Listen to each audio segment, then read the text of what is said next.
I never thought a product launch gala would be the moment that shattered my carefully maintained composure, but there, I stood in my designer silk dress, watching my husband raise his champagne flute and smirk to Seattle's tech elite.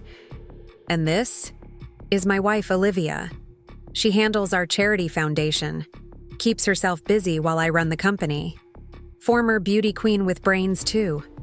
How lucky am I? The room erupted in polite laughter while I maintained my practiced smile, the weight of the documents in my clutch suddenly feeling heavier. Horizon Software, the company Will had spent 2 decades building, or so everyone thought, would have new ownership by morning, and not a single person in this glittering ballroom had any idea. Before we jump back in, tell us where you're tuning in from, and if this story touches you, make sure you're subscribed, because tomorrow I've saved something extra special for you. The day that set everything in motion was unseasonably bright for Seattle. I was in our Bellevue Lakeside kitchen, helping Emma with her science project while simultaneously reviewing quarterly donation reports for the Horizon Foundation. At ITCA 15, our daughter was brilliantly perceptive, already coding at a level that impressed even the senior developers at her father's company. Dad still hasn't signed my permission slip for the coding competition, Emma said, carefully adjusting the circuit board she was programming. He said these hobby tournaments are distractions from real schoolwork. I felt that familiar tightening in my chest, the one that appeared whenever Will dismissed Emma's technological gifts, just as he'd been dismissing mine for years. I'll sign it, I said quietly, and I'll be there to watch you win. Emma glanced up, her eyes, so like mine, narrowing slightly. Mom, why does Dad always act like you don't understand technology? Didn't you work at Oracle before you met him? I hesitated, then pressed my finger to my lips, our signal that some conversations weren't for open spaces. Our smart home system, installed and monitored at Will's insistence, was always listening. Focus on your project, sweetie. Let's talk about the aerodynamics of your drone design. The truth was more complicated than Emma knew.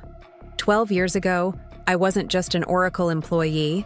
I was a rising star in their product development division with 2 patents to my name and a Stanford computer science degree that Will had once found impressive. We'd met at a tech conference where I was presenting a paper on predictive algorithms. Will, already successful with his fledgling Horizon Software, had been charming, brilliant, and intensely ambitious. We could build something amazing together. He'd said on our 3rd date, blue eyes alight with visions of technological revolution. And for a while we did. My algorithms became the foundation of Horizon's flagship product, DataSite, now used by Fortune 500 companies worldwide for predictive analytics. Will had been thrilled to have my brain alongside his business acumen. Until I became pregnant with Emma. The company needs me full-time, Will had insisted. And Emma needs a mother, not a babysitter. It's just temporary.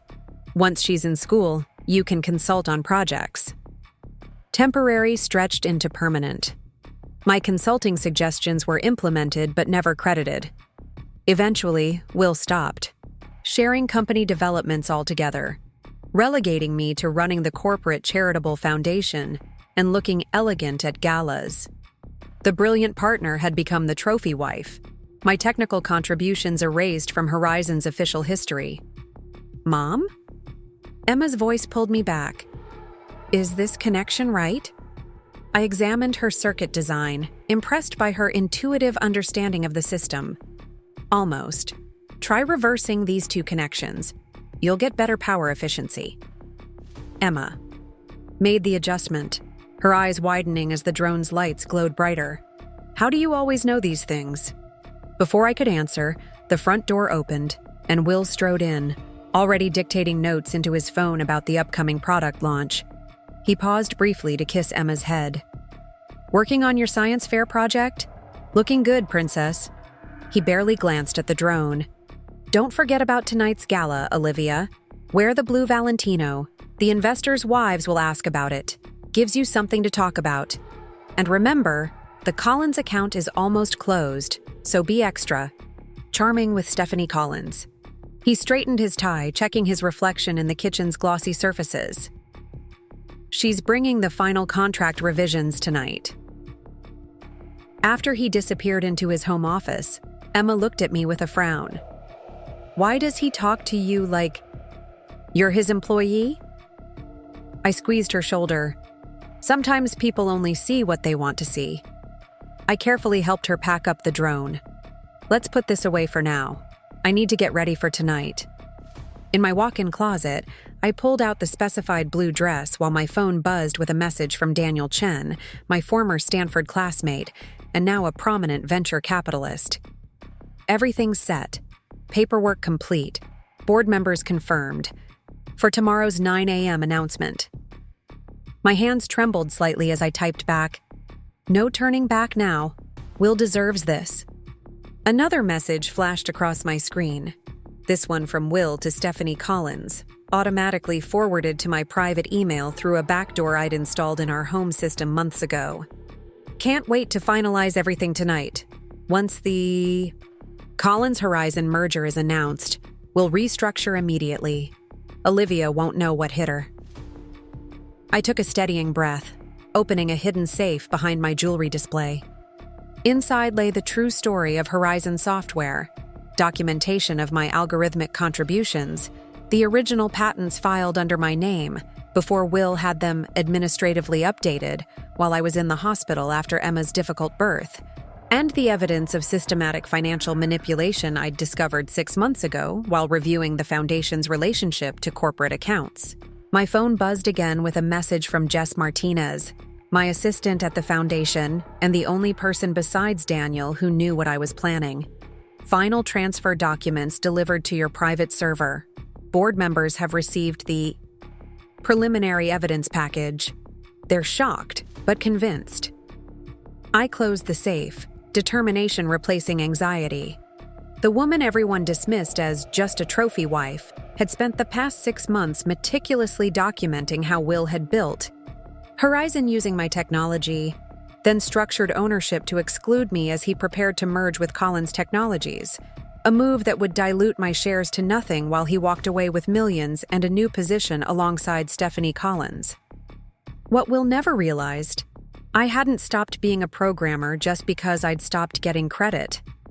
Every night after charity events, while he thought I was sleeping, I'd been reviewing code, tracking pattern anomalies in company financials, and building my case.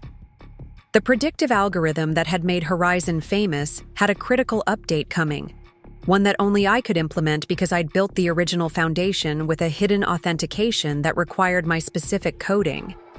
Signature. Without my update, the system would become progressively unstable, something the Collins acquisition team had flagged as a critical concern in documents Will thought I couldn't access. He needed me to sign off on the merger, thinking I didn't.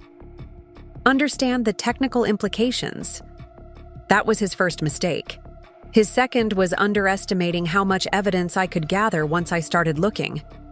As I finished applying my makeup, Emma appeared in the doorway of my bathroom, already dressed in her formal navy jumpsuit for the gala. "Mom, can I ask you something?" Her expression was unusually serious. "I found some old files in the attic. Last weekend, papers from Stanford showing patent applications with your name on them. The same algorithms Dad always talks about creating. Why would he say he built them if they were yours?" My heart stopped. "Emma, what exactly did you find?" "A whole box of your work, and emails between you and Dad from before I was born where you're clearly leading the technical development." She crossed her arms. "He's been lying, hasn't he?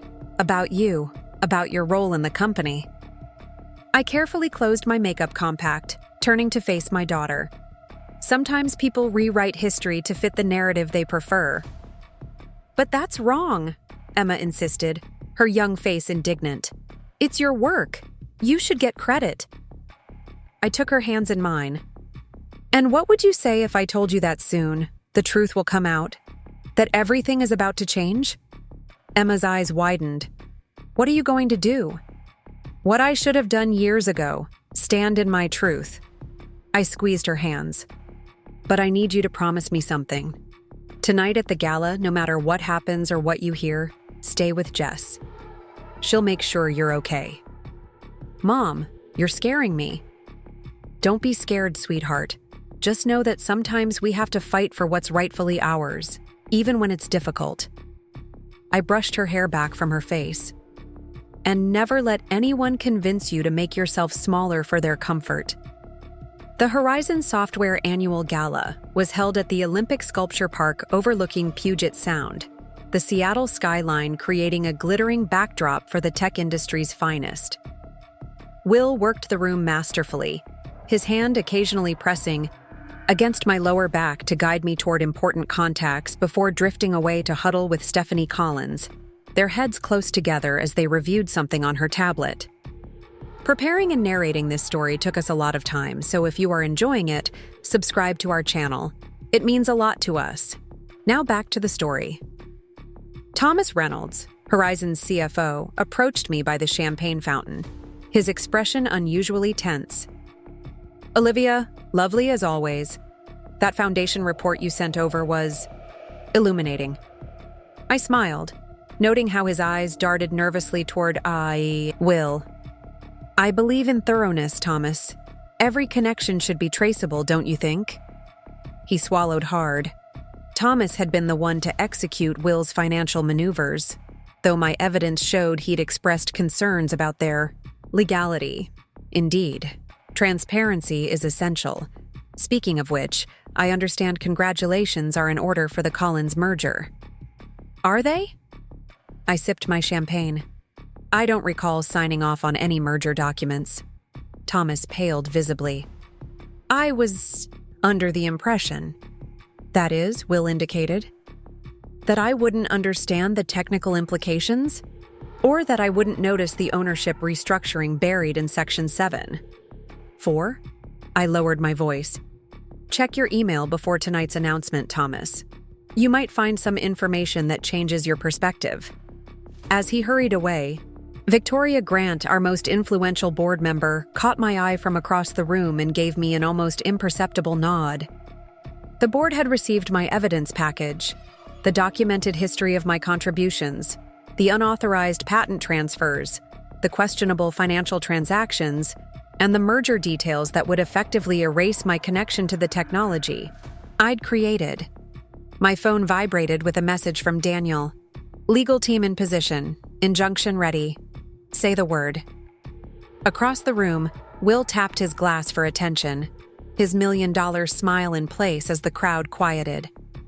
Distinguished guests, valued partners, and the incredible Horizon team, thank you for joining us on this momentous night. I moved to stand beside Emma and Jess near the back of the gathering. For 20 years, Horizon Software has been at the forefront of predictive analytics technology. What began as a simple idea in my garage has grown into the industry-leading platform that serves over 70% of Fortune 500 companies. Will paused for appreciative applause. Tonight, I'm thrilled to announce the next chapter in our journey. Pending final signatures, Horizon will be merging with Collins Technologies to create the most powerful data analytics company in the world. More applause as Stephanie Collins moved to stand beside him, her hand resting casually on his arm. I want to thank my dedicated team, our loyal investors, and of course, my beautiful wife, Olivia, who supports our vision by managing our charitable giving and making sure I don't forget anniversaries. Light laughter rippled through the crowd as Will gestured toward me. The merger documents will be finalized tonight, with an official announcement to the markets tomorrow morning. And now, please raise your glasses to the future of Horizon Collins. Integrated technologies!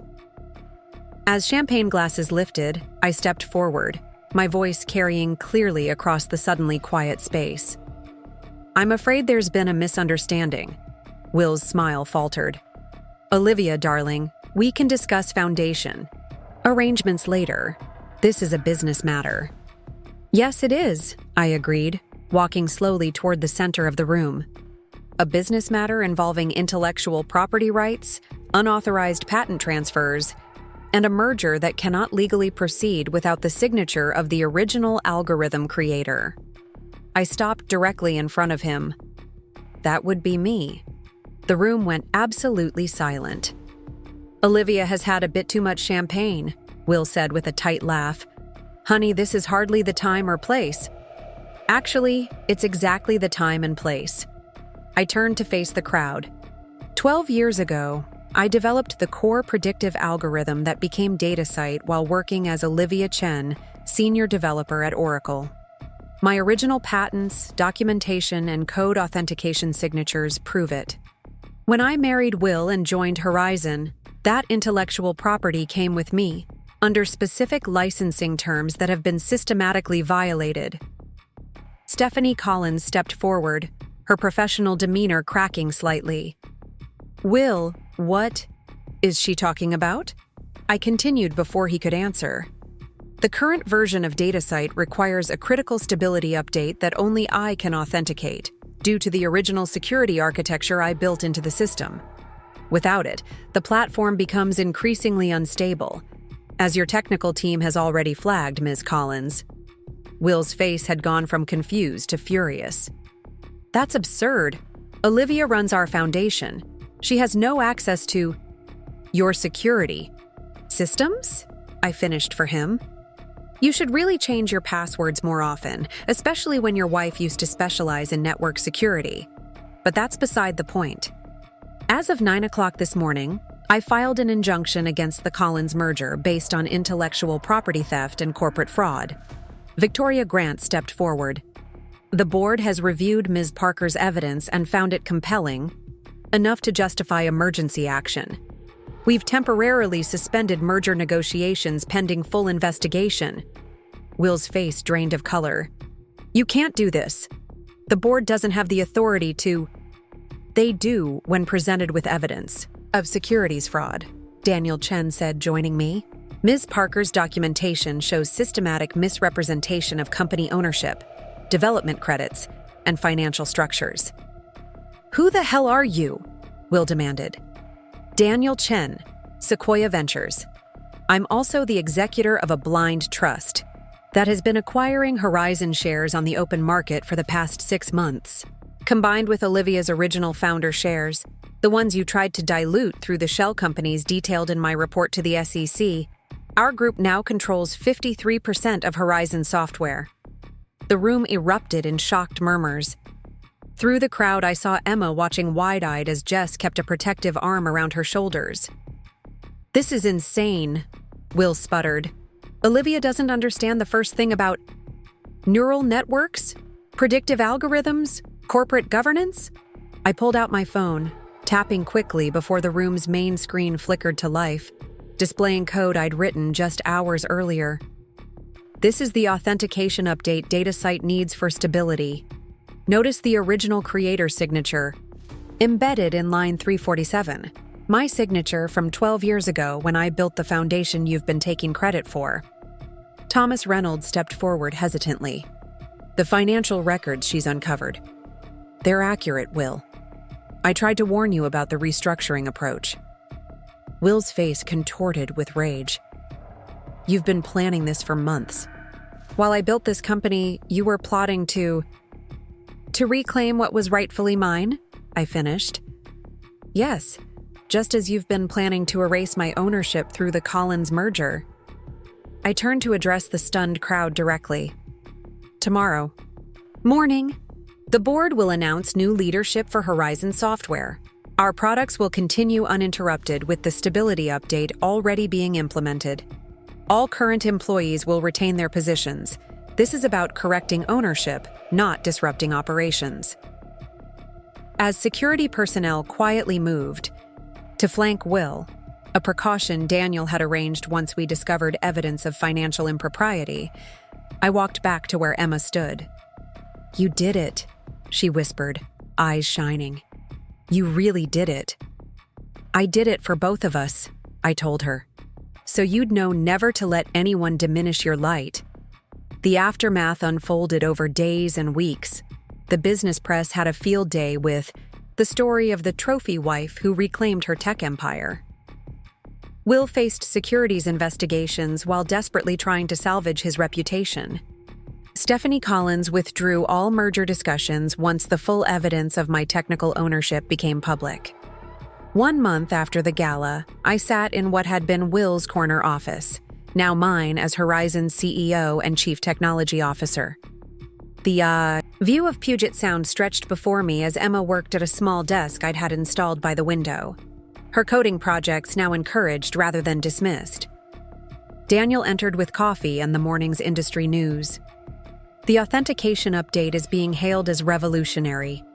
Your public re-emergence as the original architect of DataSite has the tech world buzzing. And the foundation restructuring? I asked, thinking of the charitable work that, despite everything, I'd grown to care deeply about. Approved by the board. The STEM Education Initiative for Girls launches next month, with Emma's coding workshop as the flagship program. My phone lit up with a message from our lawyer. Will had finally signed the divorce settlement, accepting the terms that left him his personal assets but removed him completely from Horizon. Another message followed immediately from Jess. The 12 years of hidden innovation profile in Wired just went live. They're calling you the most brilliant developer no one knew about. I set down my phone, looking out at the Seattle skyline. Send the development team my notes on the next generation architecture. And let's move the all-hands meeting to tomorrow. I want to introduce the mentorship program personally. Daniel left, Emma looked up from her project. Mom, do you ever regret not fighting sooner? I considered her question carefully. I regret believing I had to choose between being a mother and being recognized for my work. I regret accepting erasure as the price of peace. But no, I don't regret waiting until I had irrefutable evidence and unshakable allies. I joined her at the window, both of us reflected in the glass with the city behind us. The best revenge isn't just success, Emma. It's success on your own terms, with your full name attached to your work. She leaned against me, her future stretching bright before her. I'm going to put my name on everything I ever build. Yes, I smiled. Yes, you absolutely will. The woman they dismissed as just a trophy wife hadn't just reclaimed her company, she'd reclaimed her story. And in doing so, ensured her daughter would never need to reclaim hers. Before I could answer, the front door opened, and Will strode in, already dictating notes into his phone about the upcoming product launch. He paused briefly to kiss Emma's head. Working on your science fair project? Looking good, princess. He barely glanced at the drone. Don't forget about tonight's gala, Olivia. Wear the blue Valentino. The investors' wives will ask about. It gives you something to talk about. And remember, the Collins account is almost closed, so be extra charming with Stephanie Collins. He straightened his tie, checking his reflection in the kitchen's glossy surfaces. She's bringing the final contract revisions tonight. After he disappeared into his home office, Emma looked at me with a frown. Why does he talk to you like, you're his employee? I squeezed her shoulder. Sometimes people only see what they want to see. I carefully helped her pack up the drone. Let's put this away for now. I need to get ready for tonight.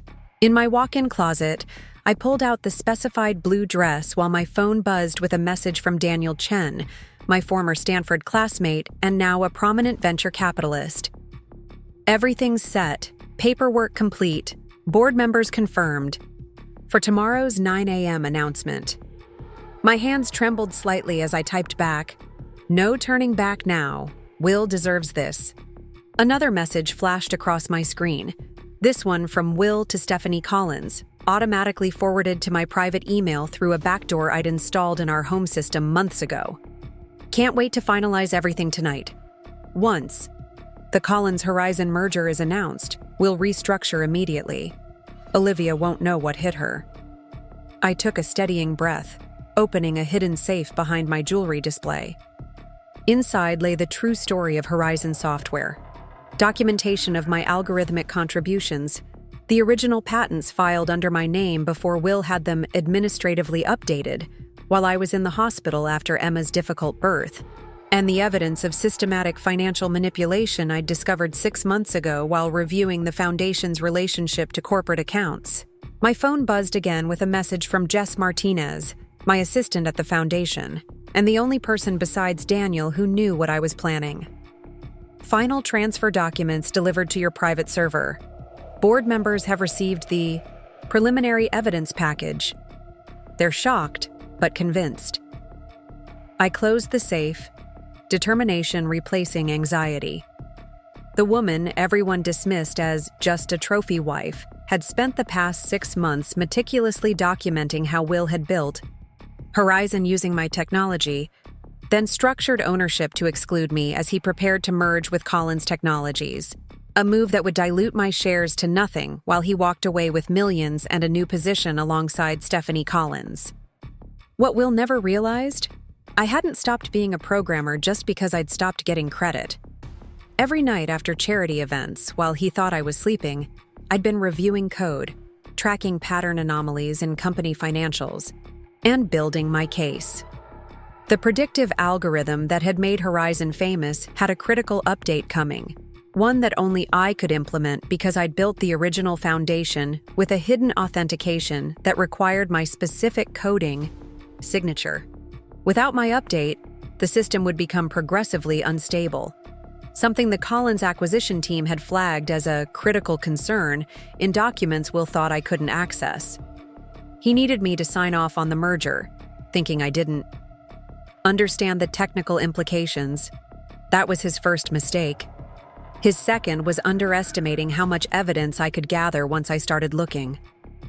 As I finished applying my makeup, Emma appeared in the doorway of my bathroom, already dressed in her formal navy jumpsuit for the gala. "Mom, can I ask you something?" Her expression was unusually serious. "I found some old files in the attic. Last weekend, papers from Stanford showing patent applications with your name on them. The same algorithms Dad always talks about creating. Why would he say he built them if they were yours?" My heart stopped. "Emma, what exactly did you find?"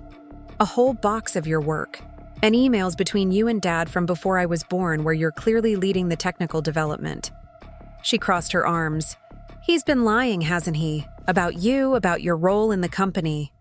I carefully closed my makeup compact, turning to face my daughter. "Sometimes people rewrite history to fit the narrative they prefer." "But that's wrong," Emma insisted, her young face indignant. "It's your work. You should get credit." I took her hands in mine. "And what would you say if I told you that soon the truth will come out? That everything is about to change?" Emma's eyes widened. "What are you going to do?" What I should have done years ago. Stand in my truth." I squeezed her hands. "But I need you to promise me something. Tonight at the gala, no matter what happens or what you hear, stay with Jess. She'll make sure you're okay." "Mom, you're scaring me." "Don't be scared, sweetheart. Just know that sometimes we have to fight for what's rightfully ours, even when it's difficult." I brushed her hair back from her face. "And never let anyone convince you to make yourself smaller for their comfort." The Horizon Software Annual Gala was held at the Olympic Sculpture Park overlooking Puget Sound, the Seattle skyline creating a glittering backdrop for the tech industry's finest. Will worked the room masterfully, his hand occasionally pressing against my lower back to guide me toward important contacts before drifting away to huddle with Stephanie Collins, their heads close together as they reviewed something on her tablet. Thomas Reynolds, Horizon's CFO, approached me by the champagne fountain, his expression unusually tense. "Olivia, lovely as always. That foundation report you sent over was illuminating." I smiled, noting how his eyes darted nervously toward Will. "I believe in thoroughness, Thomas. Every connection should be traceable, don't you think?" He swallowed hard. Thomas had been the one to execute Will's financial maneuvers, though my evidence showed he'd expressed concerns about their legality. Indeed, transparency is essential. Speaking of which, I understand congratulations are in order for the Collins merger. Are they? I sipped my champagne. I don't recall signing off on any merger documents. Thomas paled visibly. I was under the impression, that is, Will indicated, that I wouldn't understand the technical implications, or that I wouldn't notice the ownership restructuring buried in Section 7. 4, I lowered my voice. Check your email before tonight's announcement, Thomas. You might find some information that changes your perspective. As he hurried away, Victoria Grant, our most influential board member, caught my eye from across the room and gave me an almost imperceptible nod. The board had received my evidence package, the documented history of my contributions, the unauthorized patent transfers, the questionable financial transactions, and the merger details that would effectively erase my connection to the technology I'd created. My phone vibrated with a message from Daniel. Legal team in position. Injunction ready. Say the word. Across the room, Will tapped his glass for attention, his $1,000,000 smile in place as the crowd quieted. Distinguished guests, valued partners, and the incredible Horizon team, thank you for joining us on this momentous night. I moved to stand beside Emma and Jess near the back of the gathering. For 20 years, Horizon Software has been at the forefront of predictive analytics technology. What began as a simple idea in my garage has grown into the industry-leading platform that serves over 70% of Fortune 500 companies. Will paused for appreciative applause. Tonight, I'm thrilled to announce the next chapter in our journey. Pending final signatures, Horizon will be merging with Collins Technologies to create the most powerful data analytics company in the world. More applause as Stephanie Collins moved to stand beside him, her hand resting casually on his arm. I want to thank my dedicated team, our loyal investors, and of course my beautiful wife, Olivia, who supports our vision by managing our charitable giving and making sure I don't forget anniversaries. Light laughter rippled through the crowd as Will gestured toward me. The merger documents will be finalized tonight, with an official announcement to the markets tomorrow morning. And now, please raise your glasses to the future of Horizon Collins Integrated Technologies. As champagne glasses lifted, I stepped forward, my voice carrying clearly across the suddenly quiet space. I'm afraid there's been a misunderstanding. Will's smile faltered. Olivia, darling, we can discuss foundation arrangements later. This is a business matter. Yes, it is, I agreed, walking slowly toward the center of the room. A business matter involving intellectual property rights, unauthorized patent transfers, and a merger that cannot legally proceed without the signature of the original algorithm creator. I stopped directly in front of him. That would be me. The room went absolutely silent. Olivia has had a bit too much champagne, Will said with a tight laugh. Honey, this is hardly the time or place. Actually, it's exactly the time and place. I turned to face the crowd. 12 years ago, I developed the core predictive algorithm that became DataSite while working as Olivia Chen, senior developer at Oracle. My original patents, documentation, and code authentication signatures prove it. When I married Will and joined Horizon, that intellectual property came with me, under specific licensing terms that have been systematically violated. Stephanie Collins stepped forward, her professional demeanor cracking slightly. Will, what is she talking about? I continued before he could answer. The current version of DataSite requires a critical stability update that only I can authenticate due to the original security architecture I built into the system. Without it, the platform becomes increasingly unstable, as your technical team has already flagged, Ms. Collins. Will's face had gone from confused to furious. That's absurd. Olivia runs our foundation. She has no access to your security? Systems? I finished for him. You should really change your passwords more often, especially when your wife used to specialize in network security. But that's beside the point. As of 9 o'clock this morning, I filed an injunction against the Collins merger based on intellectual property theft and corporate fraud. Victoria Grant stepped forward. The board has reviewed Ms. Parker's evidence and found it compelling, enough to justify emergency action. We've temporarily suspended merger negotiations pending full investigation. Will's face drained of color. You can't do this. The board doesn't have the authority to... They do when presented with evidence of securities fraud, Daniel Chen said, joining me. Ms. Parker's documentation shows systematic misrepresentation of company ownership, development credits, and financial structures. Who the hell are you? Will demanded. Daniel Chen, Sequoia Ventures. I'm also the executor of a blind trust that has been acquiring Horizon shares on the open market for the past 6 months. Combined with Olivia's original founder shares, the ones you tried to dilute through the shell companies detailed in my report to the SEC, our group now controls 53% of Horizon software. The room erupted in shocked murmurs. Through the crowd, I saw Emma watching wide-eyed as Jess kept a protective arm around her shoulders. This is insane, Will sputtered. Olivia doesn't understand the first thing about neural networks, predictive algorithms, corporate governance. I pulled out my phone, tapping quickly before the room's main screen flickered to life, displaying code I'd written just hours earlier. This is the authentication update DataSite needs for stability. Notice the original creator signature embedded. Inline 347, my signature from 12 years ago when I built the foundation you've been taking credit for. Thomas Reynolds stepped forward hesitantly. The financial records she's uncovered. They're accurate, Will. I tried to warn you about the restructuring approach.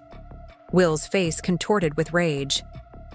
You've been planning this for months. While I built this company, you were plotting to reclaim what was rightfully mine? I finished. Yes, just as you've been planning to erase my ownership through the Collins merger. I turned to address the stunned crowd directly. Tomorrow morning, the board will announce new leadership for Horizon Software. Our products will continue uninterrupted with the stability update already being implemented. All current employees will retain their positions. This is about correcting ownership, not disrupting operations. As security personnel quietly moved to flank Will, a precaution Daniel had arranged once we discovered evidence of financial impropriety, I walked back to where Emma stood. You did it, she whispered, eyes shining. You really did it. I did it for both of us, I told her. So you'd know never to let anyone diminish your light. The aftermath unfolded over days and weeks. The business press had a field day with the story of the trophy wife who reclaimed her tech empire. Will faced securities investigations while desperately trying to salvage his reputation. Stephanie Collins withdrew all merger discussions once the full evidence of my technical ownership became public. 1 month after the gala, I sat in what had been Will's corner office, now mine as Horizon's CEO and Chief Technology Officer. The view of Puget Sound stretched before me as Emma worked at a small desk I'd had installed by the window, her coding projects now encouraged rather than dismissed. Daniel entered with coffee and the morning's industry news. The authentication update is being hailed as revolutionary. Your public reemergence as the original architect of DataSite has the tech world buzzing. And the foundation restructuring? I asked, thinking of the charitable work that, despite everything, I'd grown to care deeply about. Approved by the board.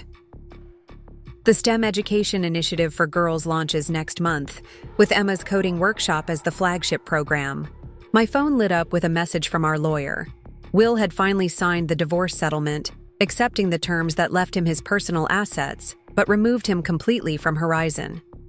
Another message followed immediately from Jess. The 12 Years of Hidden Innovation profile in Wired just went live. They're calling you the most brilliant developer no one knew about. I set down my phone, looking out at the Seattle skyline. Send the development team my notes on the next generation architecture, and let's move the all-hands meeting to tomorrow. I want to introduce the mentorship program personally. As Daniel left, Emma looked up from her project. Mom, do you ever regret not fighting sooner? I considered her question carefully. I regret believing I had to choose between being a mother and being recognized for my work. I regret accepting erasure as the price of peace. But no, I don't regret waiting until I had irrefutable evidence and unshakable allies. I joined her at the window, both of us reflected in the glass with the city behind us. The best revenge isn't just success, Emma. It's success on your own terms, with your full name attached to your work. She leaned against me, her future stretching bright before her. I'm going to put my name on everything I ever build. Yes, I smiled. Yes, you absolutely will. The first board meeting under my leadership was scheduled for 9 a.m. sharp, exactly 6 weeks after the gala that had changed everything. I arrived early, walking through the now familiar executive floor that had once felt like forbidden territory. Employees nodded respectfully as I passed, many still adjusting to the revelation that their company's foundational technology had come from my mind, not Will's. In the expansive boardroom overlooking Lake Washington, I arranged my presentation, materials while reviewing the day's agenda, financial restructuring, the rollout of Data Site 5.0 with my authentication update fully implemented, and the introduction of Horizon Next, our new accelerator program for women in tech. Victoria. Grant arrived first, impeccably dressed as always in a charcoal suit. Olivia. The quarterly projections look excellent. The markets responded well to the leadership transition. Better than expected, I agreed, pulling up the stock charts that showed a 17% increase since my takeover. It seems transparency about our actual technical capabilities has inspired investor confidence. And the fact that the creator of those capabilities is now officially at the helm. Victoria settled into her seat. I've been meaning to ask, how did you manage to document everything so thoroughly while maintaining your cover, for lack of a better word? I smiled, thinking of the years spent carefully preserving evidence while outwardly playing my assigned role. Will never monitored the Foundation's servers. He considered the charitable arm beneath his technical interest. It gave me a separate digital workspace he never thought to check. The door opened as other board members filtered, in followed by Thomas Reynolds, who had kept his CFO position after providing crucial testimony about Will's financial maneuvers. The last to arrive was Daniel, now our Chief Strategy Officer, carrying fresh data on the Collins Technologies fallout. They're struggling, he reported, distributing tablets with the latest market analysis. Without the Horizon merger, their competitive position is weakening. Stephanie Collins has reached out 3 times this week about possible collaborative opportunities. I bet she has, Victoria murmured. I tapped my screen to begin the presentation.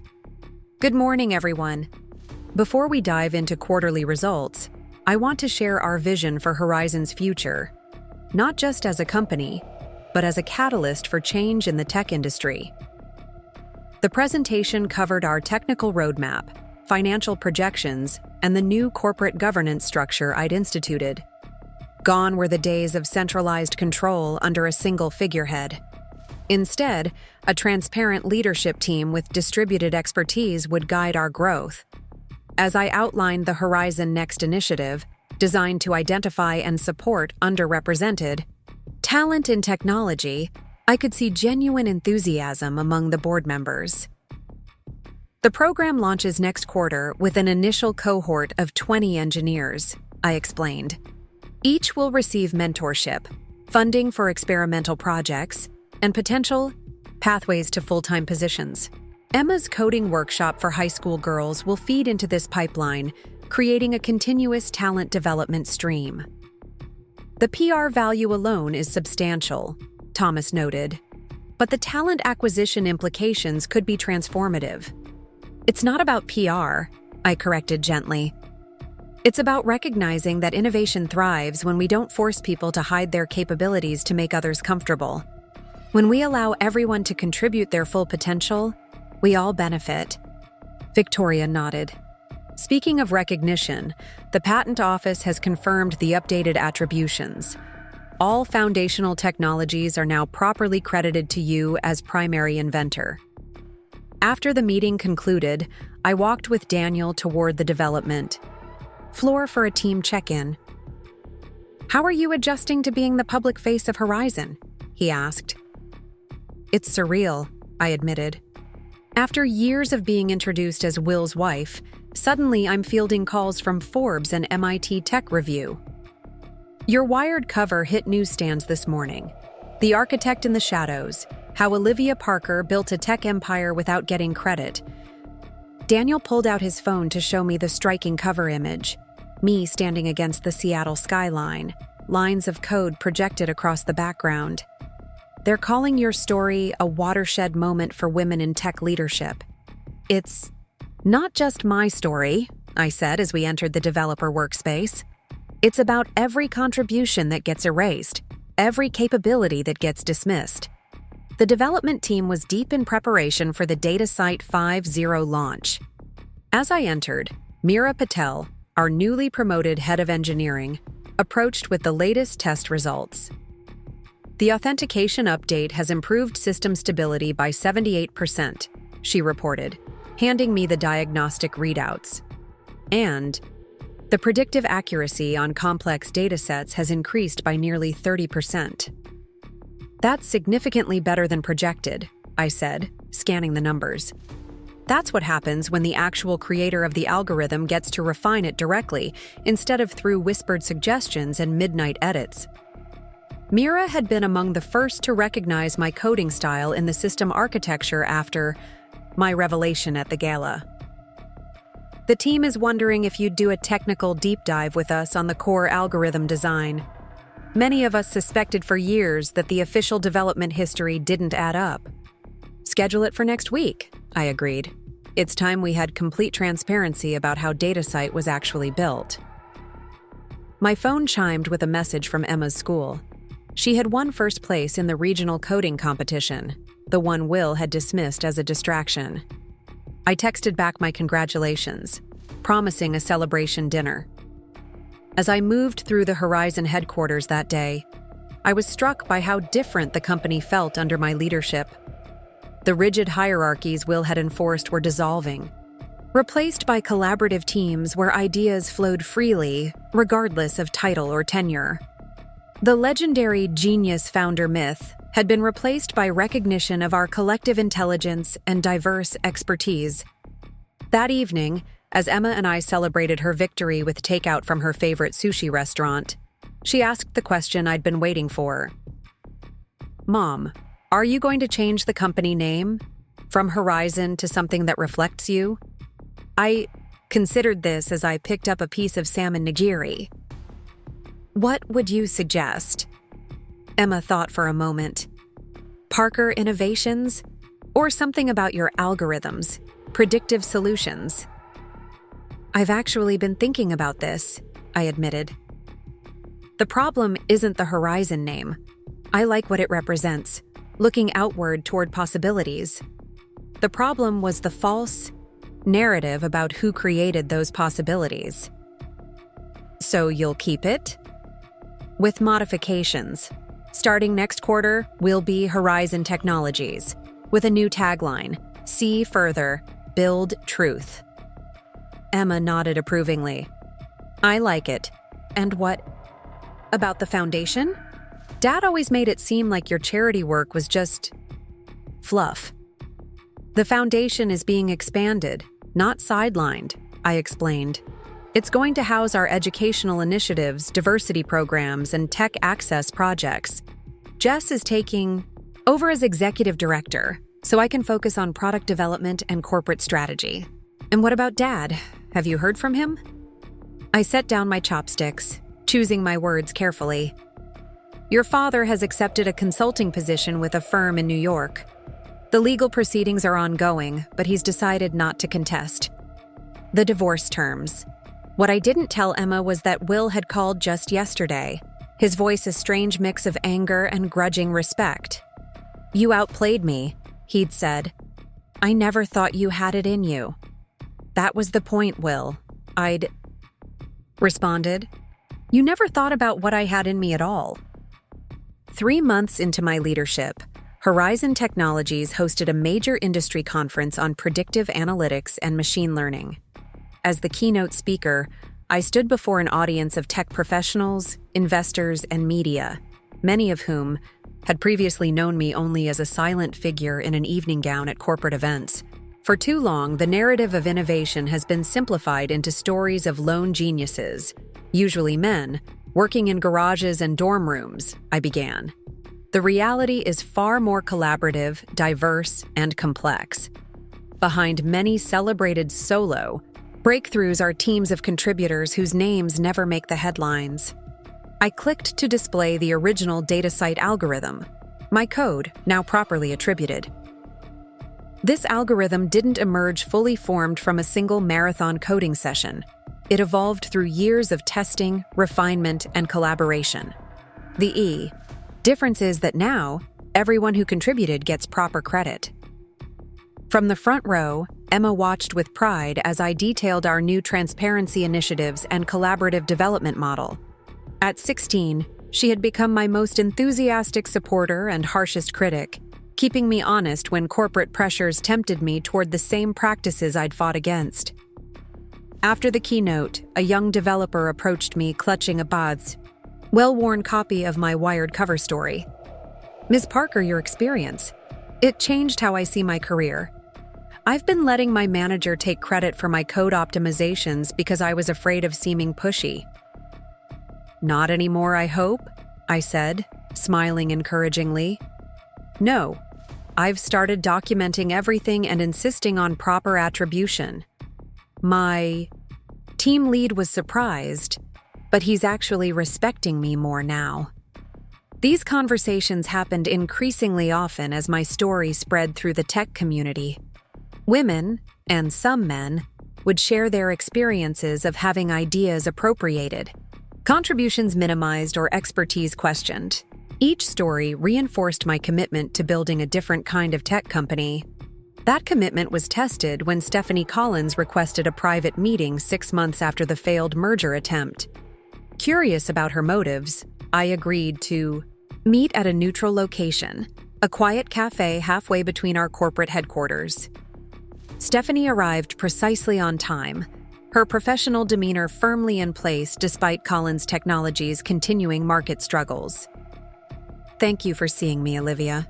I appreciate your willingness to talk. Professional courtesy, I replied, studying her carefully. This was the woman who had been plotting with my husband to erase my ownership of my own creation. What can I do for you? Collins Technologies is exploring strategic partnerships, she said, cutting directly to the point. Our predictive analytics capabilities have fallen significantly behind Horizon's since your management change. We'd like to discuss licensing options. I took a sip of my tea, letting the irony of the situation settle between us. The same technology you were planning to acquire by pushing me out of the equation? To her credit, Stephanie didn't flinch. I was misled about ownership and attribution issues. Will presented himself as the sole creator and decision-maker. And you never thought to verify those claims? Despite technical due diligence revealing authentication requirements, that pointed to another primary developer? In retrospect, there were red flags, she admitted. But Will had a reputation as a brilliant architect. The industry narrative supported his claims. Narratives can be constructed, I observed. That doesn't make them true. Stephanie leaned forward. Olivia, I'm not here to rehash past mistakes. Collins Technologies needs this partnership. We're prepared to offer very favorable terms. I considered her proposal, thinking about the broader implications. Send the partnership framework to our business development team. We'll evaluate it like any other opportunity. But Stephanie, I added as she began to look relieved, you should know that all our partnerships now include ethics and attribution requirements. We don't work with companies that don't properly credit their technical contributors. Her expression tightened momentarily, before smoothing into professional neutrality. Understood. We've instituted similar policies recently. Good, I said, rising to signal the end of our meeting. Then we may have something to discuss after all. That evening, as I reviewed the preliminary Collins partnership proposal in my home office, Emma knocked on the door with a serious expression. Mom, can I talk to you about something important? She perched on the edge of my desk, a habit she'd developed since I'd taken over Horizon. Always, I said, closing my laptop to give her my full attention. There's this coding competition. It's really prestigious for advanced AI applications. I want to submit my predictive learning project, but what, sweetie? She hesitated. Dad called yesterday. He said I should enter under the Parker Thompson name to leverage the family brand, since you're getting so much media attention now. My stomach tightened at this manipulation attempt. Will was still trying to control narratives, now using our daughter as a conduit. What do you think about that? I think he's trying to attach himself to something successful again, Emma said bluntly, but I also don't want to seem like I'm exploiting your story for advantage. I took her hand. Emma, your work stands on its own merit. Enter under whatever name feels authentic to you, Parker, Thompson, or both. The judges will evaluate your code, not your last name. She nodded slowly. I want to use just Parker. It feels cleaner. Is that okay? More than okay, I assured her. It's your choice, your work, your name. That's exactly the point of everything that's happened. Later that night, I found myself unable to sleep, my mind churning with thoughts of legacy and identity. I wandered down to the kitchen for tea, surprised to find Maria Gonzalez, our longtime housekeeper, still up and organizing pantry supplies. Mrs. Parker, she said, noticing my entrance. Can't sleep? Just thinking, I admitted. And please, after all these years, call me Olivia. Maria smiled, putting on the kettle. Old habits. I've been with your family since before Emma was born. I remember when you used to work late into the night on your laptop, back when you first married Mr. Thompson. You noticed that? I asked, surprised. I notice everything in my house, she said simply, including how your designs would appear in company materials after those late nights, but never with your name attached. I wondered when you would finally stand up for yourself. The kettle whistled, and Maria prepared 2 cups of chamomile tea. I stayed on after the divorce because I wanted to see what you would build, now that you were free to create in the open. I accepted the tea gratefully. Did you ever mention your observations to Will? It wasn't my place, she said, but I made sure to save any papers or files he tried to discard that had your name on them. That box Emma found in the attic? I moved it there for safekeeping years ago. I stared at her, stunned by this quiet act of alliance. Maria, you helped preserve the evidence that allowed me to reclaim my work. She shrugged modestly. I believe people should receive credit for their creations. My mother was a seamstress whose designs were stolen by her employer. She never recovered from that. Loss? We sat in companionable silence, sipping our tea and contemplating the quiet ways people resist erasure. Will you stay with us, now that everything's changed? I finally asked. As long as you and Emma need me, she affirmed. Besides, someone needs to make sure you actually eat dinner when you're deep in coding projects. Some things never change, Mrs. Olivia. 1 year after taking control of Horizon Technologies, I stood on the stage of the Women in Technology Global Summit, preparing to deliver the closing keynote address. The journey from hidden contributor to industry leader had transformed not just my career, but the company itself. Our stock had risen 62%, the data site platform had expanded to 3 new market segments, and our Horizon Next initiative had already launched 15 women-led startups, creating a pipeline of innovation that energized the entire organization. The audience of 2,000 technology professionals, investors, and students waited expectantly as I adjusted the microphone. Among them sat Emma, now 17 and already fielding early admission offers from top computer science programs. Beside her was Daniel, who had become not just a trusted business partner, but a close friend through the tumultuous transition. When people ask me how I found the courage to reclaim my company after years in the shadows, I began. They're often looking for a dramatic turning point, a single moment of decision that changed everything. The reality is both simpler and more complex. It wasn't one moment, but thousands of small choices that eventually aligned into an inevitable path forward. As I spoke about sustainable leadership models and transparent attribution systems, I noticed a familiar figure slipping into the back of the auditorium. Will, looking slightly older and considerably less polished than during his CEO days, had come to hear me speak. Our eyes met briefly across the crowded space, his expression unreadable, mine steady and calm. The greatest challenge facing companies today isn't technological at all, I continued. It's creating environments where innovation can flourish without artificial hierarchies that privilege certain voices and silence others. At Horizon, we've increased our patent filings by 40% since implementing collaborative attribution systems, which ensure that everyone who contributes to an innovation receives appropriate credit. After the keynote, during the reception, Emma spotted Will before I did. "Dad's here," she whispered, appearing at my elbow as I chatted with a group of young engineers. "He wants to talk to you. Should I tell him to leave?" The protective fierceness in my daughter's voice touched me deeply. "It's all right, sweetheart. I can handle a conversation with your father." Will approached cautiously, maintaining a respectful distance as the engineers discreetly moved away. "Impressive speech," he said, his tone revealing little. "The company seems to be thriving under your leadership." "It is," I confirmed, neither hostile nor welcoming. "What brings you to the summit, Will?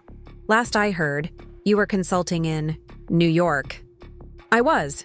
Now I'm launching a new startup focused on cybersecurity applications." He hesitated. "Actually, that's partly why I wanted to talk to you. Your mentorship program for women engineers, I'd like to implement something similar. It turns out diverse teams really do produce better results." I studied him, looking for signs of the old manipulative Will, but saw instead a man who appeared to have done some genuine reflection. "Send the proposal to Jessica Martinez at the foundation. She oversees our program frameworks. If you're serious, she can help you structure something effective." He nodded, then glanced toward Emma, who was watching our interaction with unconcealed suspicion from across the room. She won her division at the AI competition, entered as Emma Parker, I noticed. "Her choice," I said simply. "It was the right one," Will admitted, surprising me. "Thompson was my father's legacy, not really mine. Certainly not hers. I built my career on other people's work, including yours. She's smarter than I was." Before I could respond, Daniel approached with Victoria Grant, now Horizon's chairwoman. "Olivia, the MIT delegation is eager to discuss the research partnership." He nodded coolly to Will. "Thompson." "Chen." Will's acknowledgement was equally terse. He turned back to me. "I should go, but Olivia, the work you're doing with transparent development protocols, it's changing the industry for the better." As he walked away, Victoria raised an eyebrow. "Well, that was unexpected. Are we worried about his new venture?" "No," I said confidently. "Will is many things, but right now I think he's something he's never been before, humbled. That makes him considerably less dangerous and potentially even useful to the larger cause of industry reform." The MIT partnership Victoria mentioned became the cornerstone of Horizon's next phase of growth. We established a joint research laboratory focused on ethically developed artificial intelligence, with special emphasis on identifying and eliminating algorithmic biases. Emma spent her senior year of high school as an intern in the lab, developing her own research project under the mentorship of leading AI ethicists. The system keeps suggesting different career paths for applicants based on gender-associated names, she explained during a family dinner, frustrated by the discovery. Even when the resumes are identical. Bias reproduction, I nodded. The algorithm learns from existing patterns of discrimination and perpetuates them. Exactly. She pushed her plate aside to show me her approach on her tablet.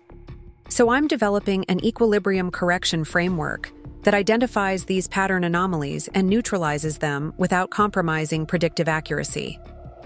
As she walked me through her methodology, I was struck by how naturally she integrated ethical considerations with technical innovation, something I had to learn through hard experience. Emma was growing up in a different world than I had, one where her contributions wouldn't be automatically minimized because of her gender. That realization crystallized my next major initiative. 2 weeks later, I called an executive team meeting to outline what would become the Horizon Historical Attribution Project.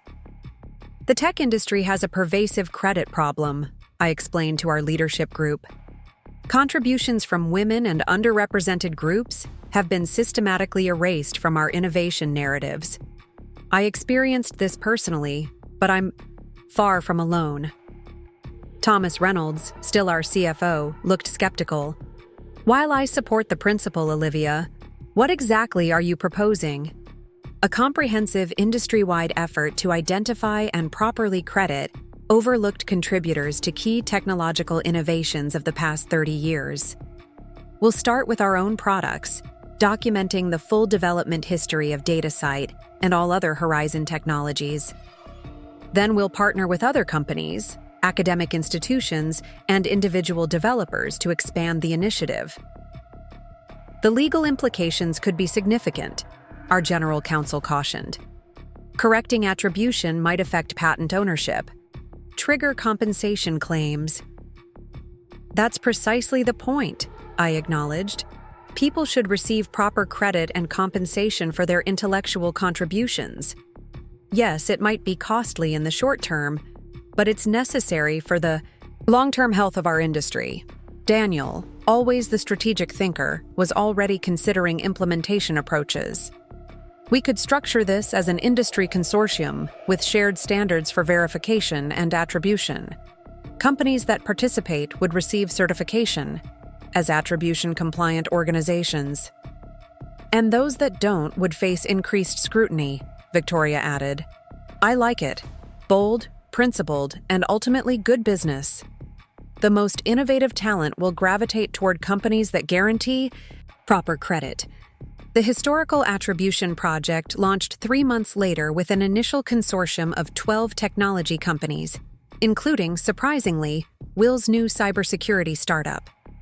The announcement generated significant media attention, with coverage ranging from enthusiastic support to skeptical questioning of our motives. Critics suggest this is simply a publicity stunt, a CNBC interviewer challenged during a live segment. How do you respond to accusations that Horizon is leveraging your personal story for corporate gain? The proper attribution of technical contributions isn't a personal issue. It's a fundamental matter of integrity and accuracy, I responded calmly. Innovation depends on trust. When we allow false narratives about who creates technology to persist, we undermine that trust and discourage collaborative development. But isn't it unusual for a CEO to advocate for policies that might potentially cost their own company money in terms of redistributed patent royalties or previously unacknowledged compensation claims? What's unusual is that we're acknowledging a problem that has existed for decades. The potential costs of correction are simply the overdue payment of a debt our industry has carried for too long. And frankly, companies that have appropriated others' work without attribution should pay those costs. The interview went viral, generating thousands of responses from technology professionals sharing their own experiences of having contributions minimized, appropriated, or erased. Within weeks, The consortium had doubled in size as companies recognized the shifting cultural expectations around attribution transparency. The most unexpected outcome came 2 months into the project when a senior engineer at a competing firm contacted us with documentation about DataSite that even I hadn't been aware of. "Ms. Parker," she began nervously during our video call, "I worked at Horizon under Will Thompson from 2008 to 2011 during the early development of DataSite's pattern recognition modules." "I remember you," I said, recognizing the woman who had left abruptly after a promising start. "Diane Walker, right? You were leading the visual recognition team." She nodded, clearly surprised I recalled her. "Yes, I left because my work on the multivariable pattern recognition algorithm was being credited to others, specifically to Will. I'm sorry that happened," I said sincerely. "It was a common pattern, unfortunately. What you might not know is that portions of that work were based on your original framework, but with modifications you weren't consulted on." She held up a flash drive. "I kept records of all development iterations, including comments showing which elements came from your initial architecture and which represented new development. I think this might be relevant to your attribution project." The files Diane provided revealed a more complex development history than even I had reconstructed. While my core algorithm formed the foundation of DataSite, at least 7 other engineers had made significant contributions that deserved recognition, all of which had been obscured as Will consolidated credit under his own name. "We need to acknowledge all of them," I decided after reviewing the documentation with our technical team. "Update the official development history, revise the patent attributions, and calculate appropriate compensation adjustments." Thomas winced at the financial implications. "The back payments and royalty adjustments will impact our quarterly numbers. Then we'll explain that to shareholders as a one-time correction to align with our ethical standards," I said firmly. "This isn't optional, Thomas.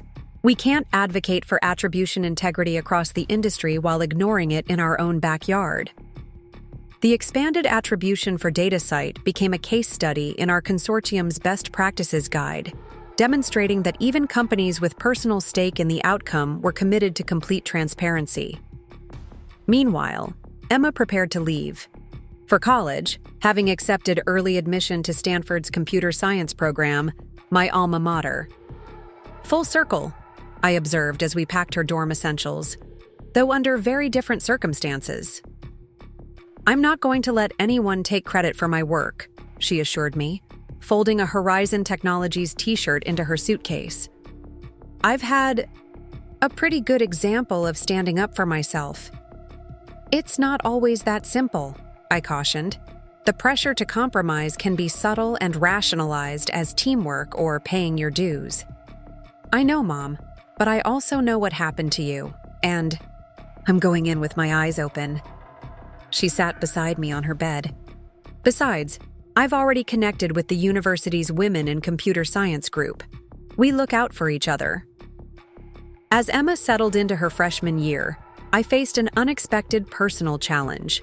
After decades of focusing on either family or career, with little time for anything else, I found myself contemplating possibilities beyond the all-consuming work of running Horizon. The company was stable, our initiatives were thriving, and our leadership team was strong. For the first time, I could consider what Olivia, not the CEO, not Emma's mother, just Olivia, might want from life. Daniel noticed my restlessness during a strategic planning retreat at our San Juan Islands corporate lodge. While other executives networked over drinks after dinner, he found me sitting alone on the dock, watching the sunset over the water. "Planning your next disruption of the tech industry?" he asked, settling onto the weathered wood beside me. I smiled, appreciating his perceptiveness. "Actually, I was thinking about painting. I used to love it in college. Visual problem solving with color and form instead of code. I haven't touched a canvas in almost 20 years. Horizon does own an arts education foundation now," he reminded me. You could probably arrange some lessons without raising too many eyebrows. It's not about finding time, I admitted. It's about giving myself permission to have interest beyond the company after fighting so hard to claim my place in it. Daniel considered this. The ultimate victory isn't just reclaiming what was taken from you, but reclaiming your right to be a complete person, including parts that have nothing to do with Horizon or technology. Exactly, I said, grateful for his understanding. Sometimes I worry that I've become as defined by the company as I once was by my marriage to Will. With one critical difference, Daniel pointed out. Now you're defining the terms of that relationship. You built Horizon into a company that doesn't require its leader to sacrifice everything else. That was intentional, wasn't it? It was. From the beginning of my leadership, I'd structured Horizon to operate through distributed authority and collaborative decision-making, specifically to avoid the centralized power model Will had created. The company didn't depend on a single, visionary figure working 70-hour weeks and taking all the credit. We succeeded through sustainable, balanced contributions from many talented individuals. Maybe it's time I benefited from the system I created, I acknowledged. Lead by example by having a genuinely balanced life. The next day, I announced a new sabbatical program for all Horizon employees with more than 5 years of service, including executives. Continuous innovation requires fresh perspectives, I explained to the management team. Periodic disengagement from day-to-day operations provides space for creative thinking and personal renewal. And will you be participating in this program? Victoria asked knowingly. I will, I confirmed. I'm planning a 2-month sabbatical next summer to pursue non-technical creative projects and strategic thinking. Daniel will serve as acting CEO during my absence. The announcement generated predictable concerns about market perception and operational continuity, all of which we addressed through careful planning and transparent communication with stakeholders. By framing the sabbatical program as an innovation, catalyst rather than simply a benefit, we aligned it with our core business objectives while still acknowledging its personal value to employees. Emma was initially the most skeptical about my sabbatical plans. You fought so hard to run Horizon, she pointed out during one of our weekend video calls. Why step away now? Because running Horizon was never the ultimate goal, I explained. The goal was creating a technology company where everyone's contributions are valued and no one has to diminish themselves to fit someone else's narrative, including me. I don't need to be physically present every day to maintain that vision. Oh, so what will you actually do for 2 months? I've rented a studio space in the San Juan Islands. I'm going to paint, read non-technical books, kayak, and think about long-term strategy without the pressure of daily operations. Emma studied me through the screen. You're serious about this? Completely. And it sends an important message to every Horizon employee. We value whole people, not just their productive capacity. We understand that creativity and innovation require space and nurturing. Counterintuitive leadership strategy, she mused, sounding impressed. Most tech companies glorify the always-on founder who sleeps under their desk. That model produces temporary achievements at significant human cost, I said. We're building something more sustainable. As preparations for my sabbatical progressed, I received an unexpected call from Stephanie Collins. After our cautious partnership agreement the previous year, Collins Technologies had stabilized somewhat, though they remained far behind Horizon, in market position. Olivia, I'm reaching out because your attribution consortium has created a dilemma for us. Stephanie began without preamble.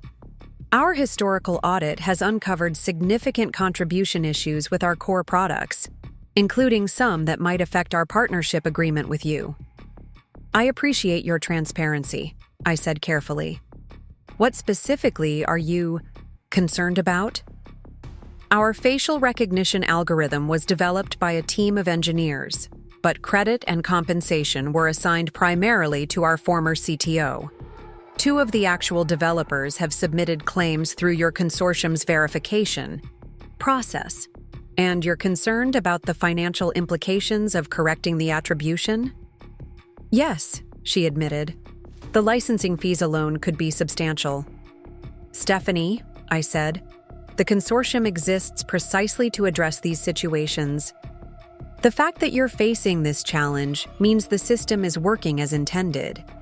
If you're asking whether Horizon would consider renegotiating our partnership terms to offset these costs, the answer is no. Proper attribution and compensation are non-negotiable principles for us. She sighed. I expected that response, but had to ask.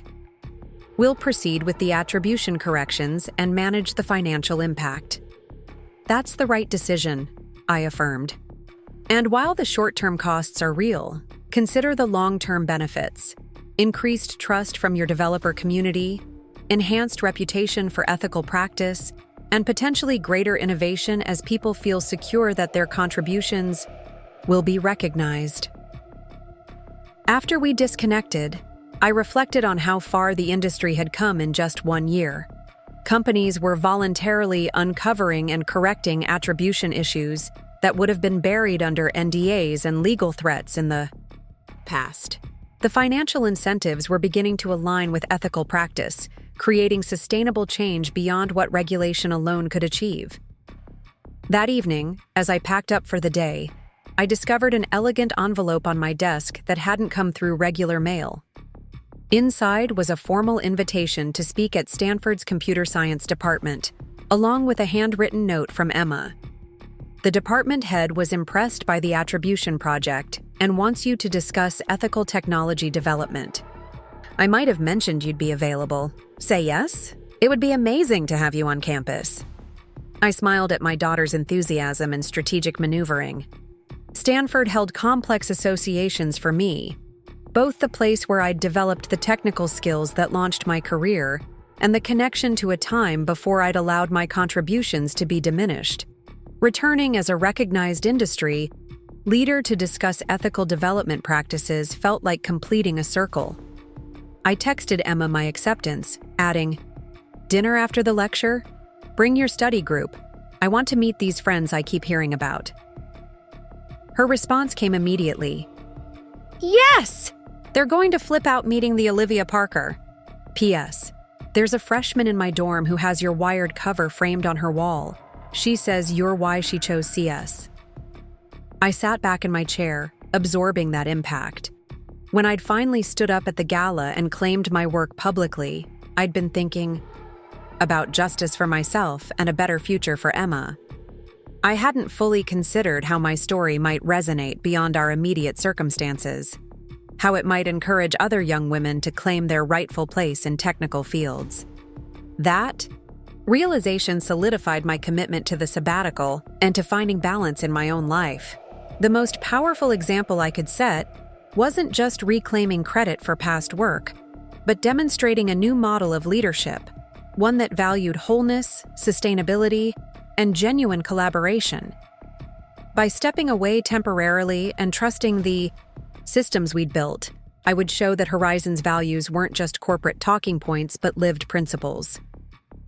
As I prepared to leave the office, Thomas knocked on my door with a folder of quarterly projections.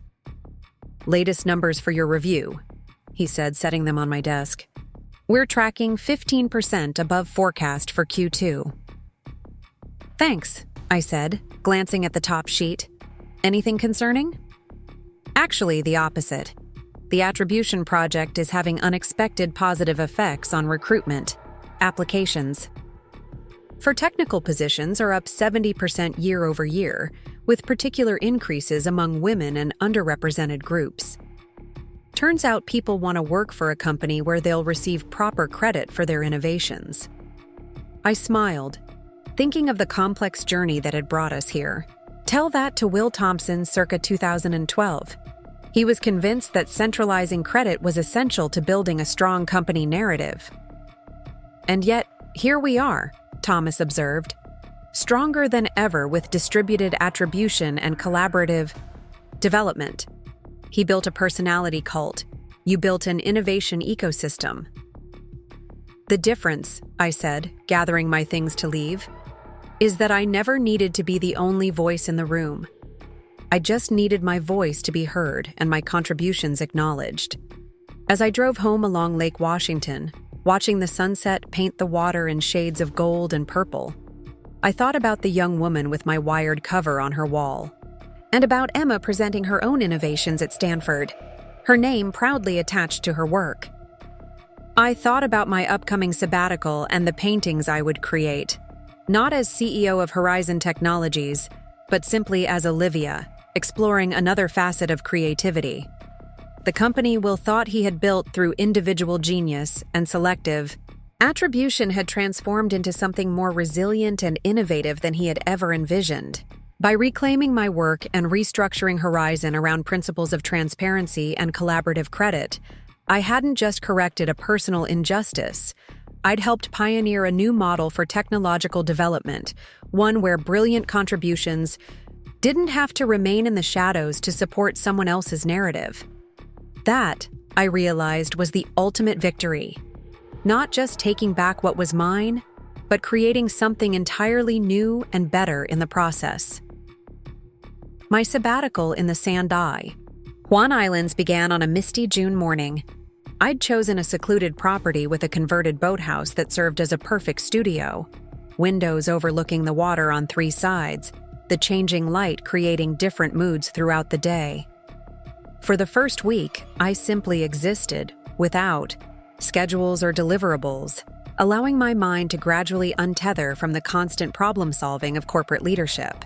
The canvas remained blank for 3 days as I walked the rocky shoreline, kayaked through hidden coves, and read novels instead of market reports. On the 4th morning, something shifted.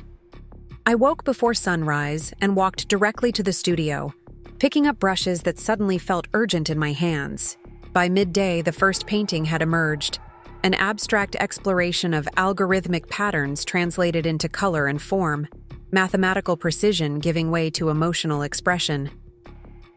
"It's about time," said a familiar voice from the doorway.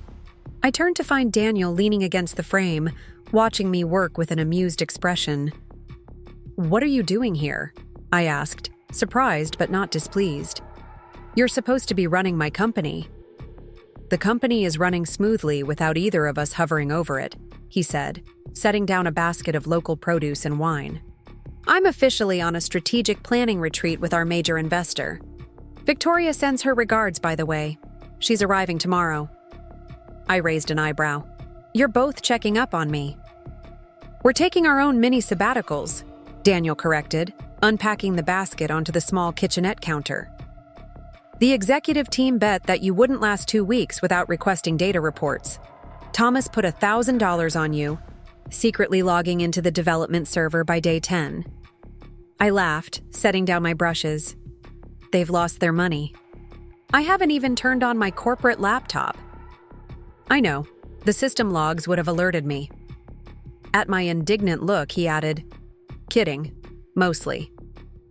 We settled on the deck overlooking the water, sharing the simple meal while catching up. Despite my stated intentions to disconnect, I found myself hungry for news of Horizon. The Historical Attribution Project passed 50 participating companies last week, Daniel reported.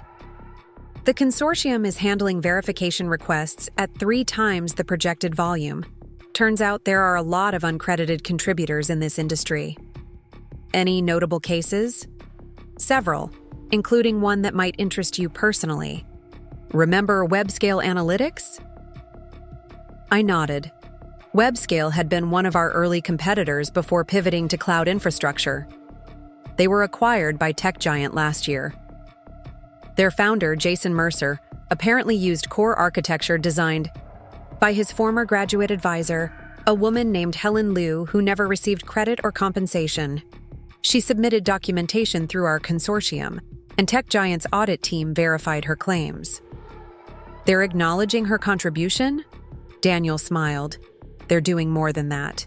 They've restructured the patent attributions, provided retroactive compensation, and appointed her to lead their next-generation analytics division. The Helen Liu case is becoming something of a landmark for the project." "Good," I said firmly. That's exactly what we intended. Systemic change beyond our own company. As the afternoon light softened, Daniel examined my painting with genuine curiosity. "It's fascinating," he observed. "I can see the algorithm structure, but there's something organic happening in how the patterns break and reform." "That's the point," I explained, somewhat surprised by his perceptiveness. "Algorithms appear rigid and deterministic, but in complex systems, they create emergent behaviors that couldn't be predicted from their component parts, rather like human organizations. A management philosophy expressed in paint," he mused. "Quintessentially you, Olivia." When Victoria arrived the next day, she brought news that shifted our peaceful retreat into something more purposeful. The Congressional Committee on Technology Ethics had requested that I testify about attribution practices in the tech industry, with specific focus on the consortium's verification methods and standards. "They're developing potential legislation," Victoria explained as we sat in the main house's living room. "Your personal experience combined with the consortium's data makes you an ideal expert witness." "When?" "3 weeks from now. It would cut your sabbatical short by a week." I considered this unexpected development. The possibility of codifying attribution standards into law would amplify our impact far beyond voluntary corporate participation. "I'll do it," I decided. "But I'm not cutting the sabbatical short. I'll prepare my testimony here, then fly directly to Washington." "That's reasonable," Victoria agreed. "The legal team can coordinate with you remotely on the specifics." "What's driving this sudden congressional interest?" I asked. Daniel and Victoria exchanged glances before he responded. "The web-scale case has attracted significant attention. Helen Liu's story resonated with people. 20 years of unacknowledged contribution while someone else built wealth and recognition from her work. It crystallized the issue in a way that's politically actionable. And," Victoria added carefully, "there have been inquiries about having Will testify as well, to provide perspective from the other side of the attribution equation." I absorbed this information, surprised by my lack of emotional reaction. The idea of Will attempting to justify his systematic appropriation of others' work before Congress might once have triggered anger or anxiety. Now it seemed almost irrelevant to the larger purpose. "That's their choice," I said simply. "My testimony will stand on its own merits." After they left 2 days later, I returned to my painting with renewed focus. The creative work had become more than a respite from corporate responsibilities. It was unlocking insights about information flow, pattern recognition, and human system, interaction that felt directly relevant to Horizon's future direction. I began keeping a journal of these connections, not as strategy documents, but as reflective explorations of where technology might evolve. Halfway through my sabbatical, Emma arrived for a weekend visit, bringing the energy and perspective of a university student immersed in cutting-edge research. "Your paintings are amazing," she declared, circling my studio with evident surprise. "They're like visual algorithms, beautiful, but also systematic." "That's exactly what they are," I confirmed, pleased by her understanding. "How's the research project coming along?"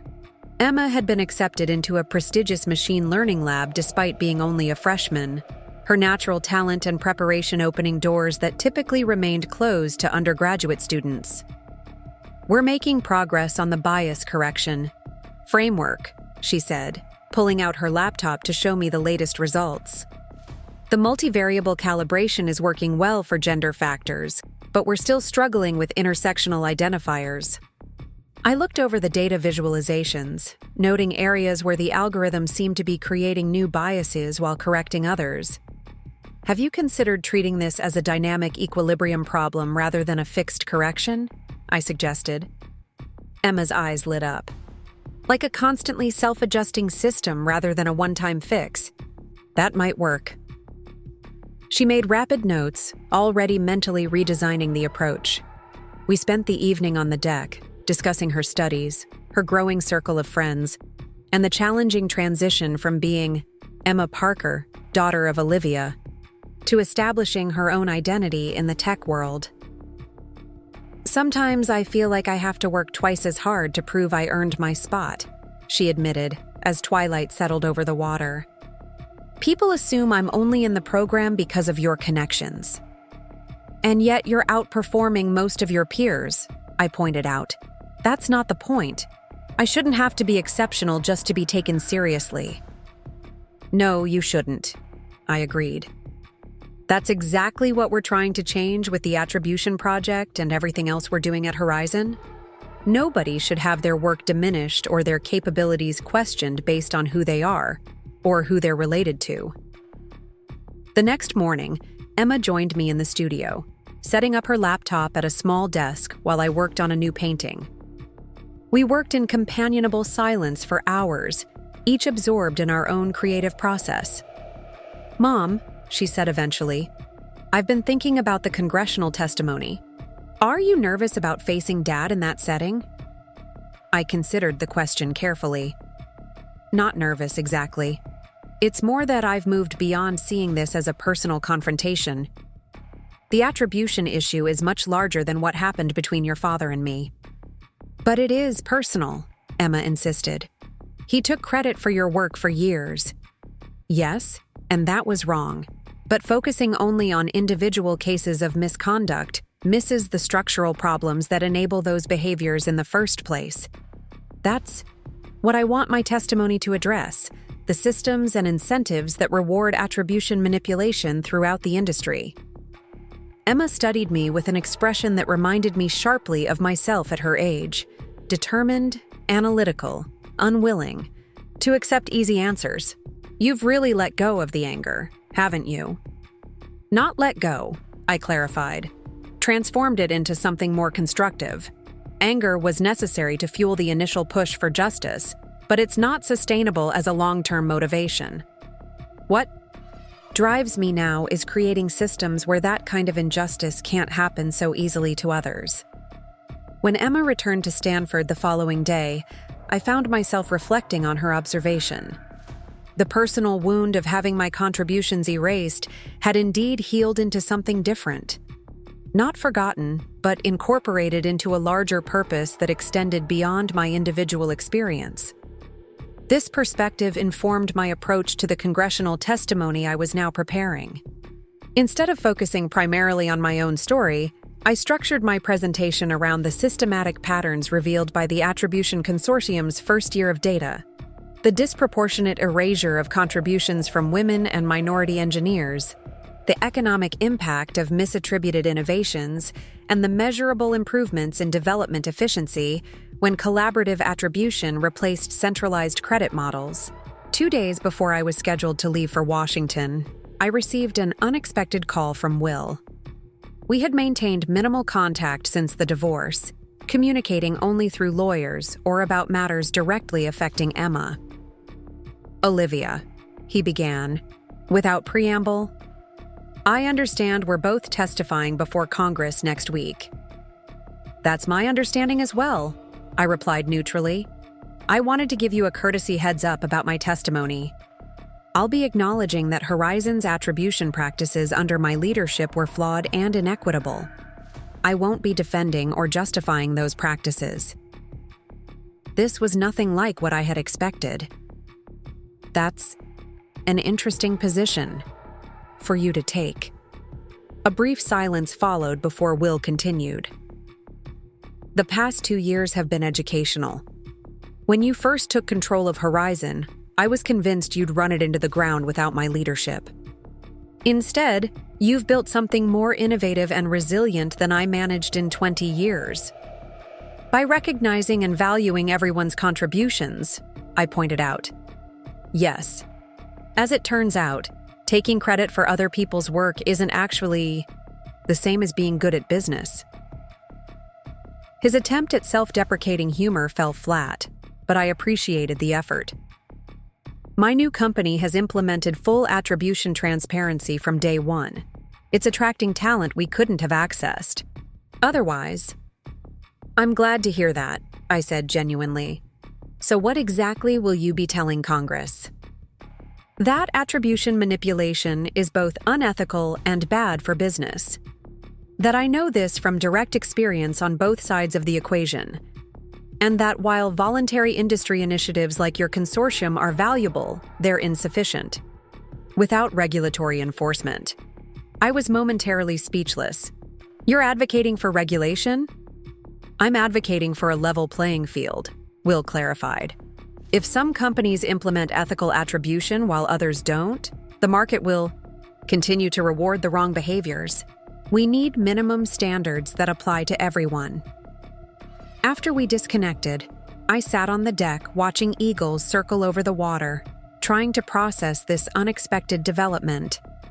Will's position represented a significant evolution from the man who had systematically erased my contributions to build his personal mythology. While I harbored no illusions that this change stemmed from pure altruism, his new company clearly benefited from positioning itself on the ethical side of the attribution issue. It still represented meaningful progress. I revised my testimony that evening to include stronger recommendations for regulatory frameworks, building on the foundation of the consortium's voluntary standards. The prospect of Will and I presenting aligned positions on attribution reform created an unexpected opportunity to focus the conversation on solutions rather than grievances.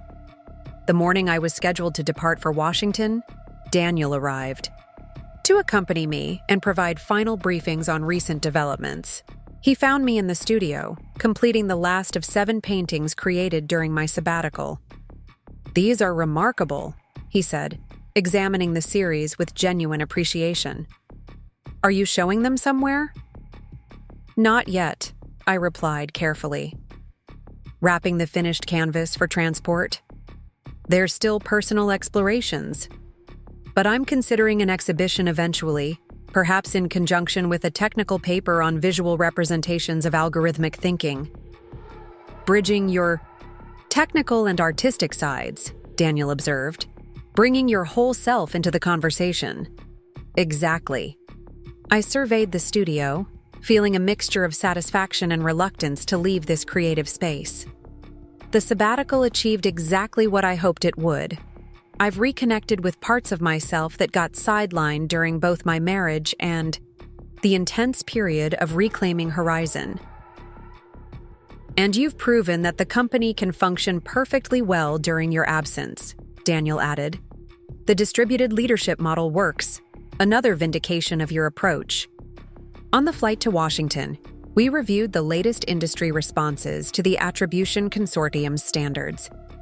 20 major technology companies had now implemented comprehensive attribution protocols with measurable impacts on recruitment, retention, and innovation metrics. The economic case for ethical attribution was becoming as compelling as the moral one. "There's been an interesting development with Collins Technologies," Daniel noted, showing me recent news coverage. "Stephanie has announced a complete leadership restructuring, with a new emphasis on collaborative development and transparent attribution." "Market pressure?" "Partly. But according to my sources, their attribution audit revealed that Stephanie herself had been systematically sidelined in development credits early in her career. She's positioning the restructuring as a personal commitment to preventing similar experiences for current and future employees." "Another unexpected ally," I mused. "The consortium is creating strange bedfellows." Washington greeted us with sweltering summer heat and the choreographed chaos of Capitol Hill. My testimony before the House Committee on Technology Ethics was scheduled for the following morning, with Will appearing in the afternoon session. Representatives from major technology companies, academic institutions, and advocacy organizations would provide additional perspectives throughout the 3-day hearing. That evening, as I reviewed my notes in the hotel suite, Victoria called with surprising news. "The committee has revised the schedule. They want you and Will to testify together as a panel rather than separately." "When was this decided?" "This afternoon. Apparently, they're intrigued by the narrative possibilities of having both sides of the Horizon attribution story presented simultaneously. The optics are compelling from a media perspective." I considered the implications carefully. Testifying alongside Will would fundamentally change the dynamic of my presentation, potentially shifting focus toward our personal history rather than the broader systemic issues. What does Will say about this change? He's agreed to it conditionally, pending your approval. His attorney emphasized that he doesn't want to create an adversarial situation. After weighing the options, I agreed to the joint panel. If Will was genuinely prepared to acknowledge the problems with his past practices, our combined testimony might actually strengthen the case for attribution reform rather than undermining it. The hearing room was packed the following morning. Committee members arranged themselves behind the elevated dais, while journalists and industry representatives filled the public seating area. Emma had flown in from Stanford and sat in the front row beside Daniel and Victoria, her expression a mixture of support for me and lingering distrust of her father. Will arrived moments before the session began, looking uncharacteristically subdued in a conservative dark suit. He nodded respectfully as he took his seat at the witness table beside me. "Thank you for agreeing to this format," he said quietly. "I know it wasn't what you prepared for." "Let's just focus on making the case for attribution reform," I replied. "That's what matters here." The committee chairwoman, Representative Eleanor Martinez, called the session to order with a brief overview of the attribution issues facing the technology sector. We are particularly fortunate today to hear from two witnesses whose personal and professional experiences illuminate different facets of this complex issue. Olivia Parker and William Thompson, formerly married and formerly co-executives at Horizon Technologies, now represent contrasting perspectives on intellectual attribution in technology development. Our opening statements proceeded as planned, with me presenting the consortium's data on attribution disparities and their economic impacts, while Will acknowledged his past role in perpetuating problematic practices. The real test came during the questioning phase, as committee members probed the specifics of our shared history at Horizon. "Mr. Thompson," Representative Garcia began, "you've acknowledged that Horizon under your leadership systematically minimized Ms. Parker's contributions to core technologies. Would you characterize these as isolated incidents or part of a broader pattern affecting other contributors as well?" Will leaned toward the microphone. "It was absolutely a pattern, Congressman. While Ms. Parker's contributions were the most significant and systematically erased, our corporate culture routinely centralized credit with senior leadership, primarily me, while minimizing the collaborative nature of technology development." And what was the rationale for this approach? At the time, I believed that presenting a unified vision under a single genius founder narrative was necessary for market positioning and investment attraction. This belief was reinforced by media coverage, investor expectations, and industry norms that celebrated individual visionaries over collaborative teams. Will paused before adding, "I was wrong. This approach not only caused personal injustice to many contributors, but ultimately undermined Horizon's innovative capacity." Representative Garcia turned to me. "Ms. Parker, would you agree with Mr. Thompson's characterization of these practices as industry norms rather than individual misconduct?" "I would say they're both," I replied carefully. Individual leaders make choices within structural contexts that often incentivize attribution manipulation. The genius founder mythology serves various market functions, from simplifying investment decisions to creating recognizable brand personalities. But individuals still bear responsibility for choosing to perpetuate these systems, particularly when they directly benefit from them. As the questioning continued, a remarkable thing happened. Will and I found ourselves presenting a united front on the need for structural reforms, despite our divergent experiences within the system we were critiquing. When Representative Martinez asked about regulatory approaches, Will endorsed my proposal for standardized attribution documentation requirements for patent applications and publicly funded research. The voluntary consortium Ms. Parker established has demonstrated the feasibility of these standards, he noted. But without regulatory backing, companies prioritizing ethical attribution may be at a competitive disadvantage against those that don't. Legislation would level the playing field. During a brief recess, Will approached me cautiously. "I think this is going well," he ventured. "The committee seems receptive to the regulatory framework." "Yes," I agreed. "They're focusing on the structural issues rather than just our personal story, which is what matters." Will hesitated before adding, "I know this doesn't change what happened between us, Olivia, but I want you to know that I genuinely regret the way I handled attribution at Horizon. Seeing what you've built since taking control, the innovation, the collaborative culture, the attribution transparency, it's been educational."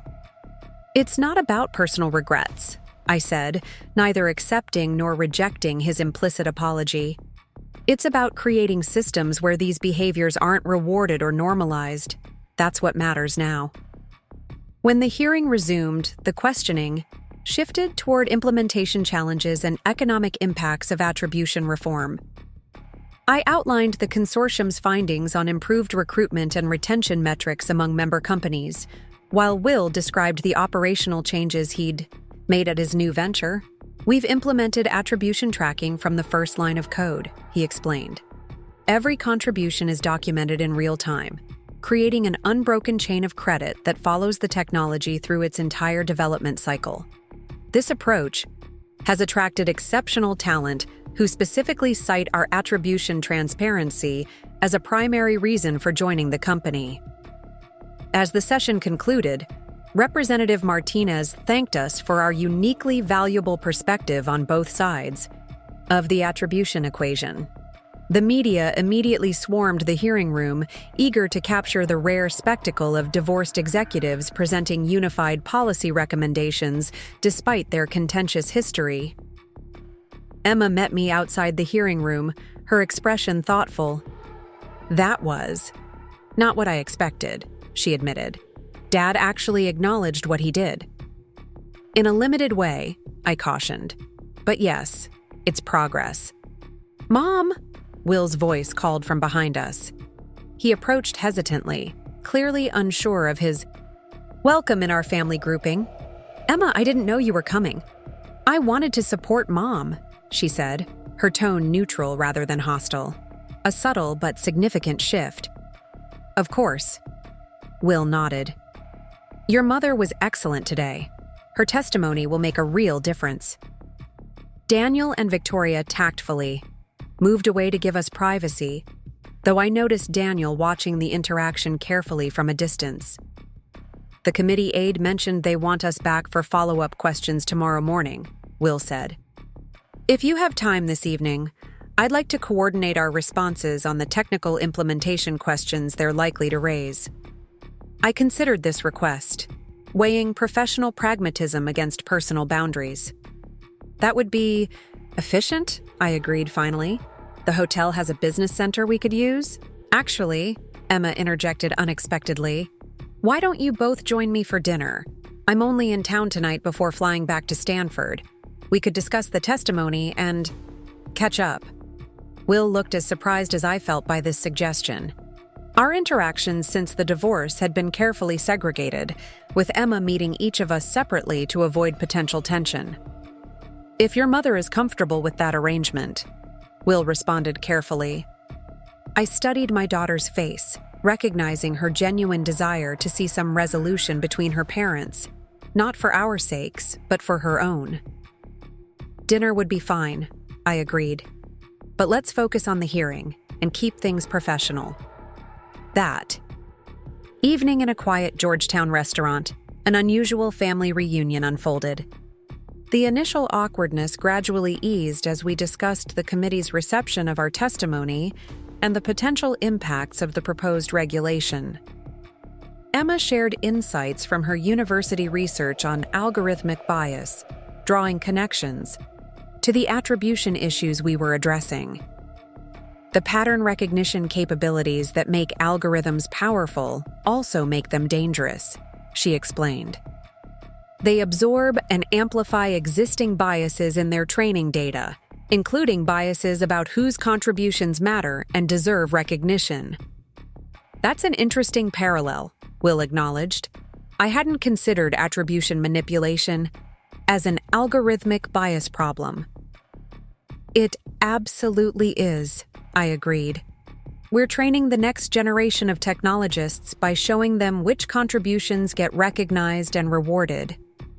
If they only see certain types of people receiving credit, they'll internalize that pattern as normal and perpetuate it. As the evening progressed, our conversation cautiously expanded beyond the hearing to include updates on Emma's studies and our respective current projects. Will described his new company's focus on privacy-preserving analytics, while I shared insights from my sabbatical about the intersection of artistic and algorithmic thinking. "You're painting again?" Will seemed genuinely surprised. "I remember your work from when we first met. You were talented." "I still am," I replied with a small smile. Some capabilities don't disappear just because they're temporarily set aside. Emma watched this exchange with undisguised interest, a witness to a new dynamic emerging between her parents. Not friendship exactly, but a measured professional respect that acknowledged our shared history without being defined by its most painful aspects. When we parted after dinner, Emma hugged me tightly. "Thanks for making this okay," she whispered. "I needed to see that you two could be in the same room without World War III breaking out. We're both trying to focus on what matters," I told her. "The attribution work is too important to let personal history derail it." Later that night in my hotel room, I reflected on the strange path that had led to this moment. 2 years ago, I had been a silenced contributor watching my husband take credit for my innovations. Now I was testifying before Congress about industry-wide attribution reform, with that same ex-husband supporting the regulatory framework I'd proposed. The victory wasn't just in reclaiming my own contributions or even taking control of Horizon. It was in transforming a personal injustice into systemic change that would protect countless others from similar experiences. The woman they had dismissed as just a trophy wife had not only sold the company her husband spent 20 years building, she was now reshaping the rules by which the entire industry operated. My phone chimed with a message from Daniel. "Consortium just reached 75 member companies. The Horizon model is becoming the industry standard." I smiled, thinking of all the hidden contributors whose work would now be properly recognized and valued. That was the legacy that mattered most. Not personal vindication, but fundamental transformation of the systems that had enabled my erasure in the first place. The final day of congressional testimony concluded with strong indications that attribution regulation would move forward in the next legislative session. As Will and I provided our closing statements, I realized we had each traveled a long way from our original positions. Me from silenced contributor to industry reformer, him from attribution manipulator to regulatory advocate. The technology industry thrives on innovation, I told the committee in my final remarks. But true innovation requires trust. Trust that contributions will be recognized, that credit will be assigned accurately, and that collaborative work won't be erased. Through attribution manipulation, regulation that standardizes attribution practices doesn't constrain innovation. It creates the conditions for more authentic and diverse innovation to flourish. After the hearing concluded, reporters gathered around Will and me, intent on framing our joint testimony as either a redemption narrative or continued conflict. Instead, we presented a unified message about the importance of attribution reform regardless of our personal history. Ms. Parker's leadership on this issue has been transformative for the industry, Will stated clearly. The attribution consortium she established has already created significant positive change. My support for the regulatory framework is based on seeing those results firsthand. As we navigated the media gauntlet together, I caught sight of Emma watching the proceedings with evident approval before heading to the airport for her return flight. Beside her stood Daniel, who gave me a subtle thumbs up at our handling of the press. That evening, as I packed for my return to Seattle, Victoria called with news that would shape the next phase of Horizon's development. The board has reviewed your sabbatical research on visual algorithmic representation.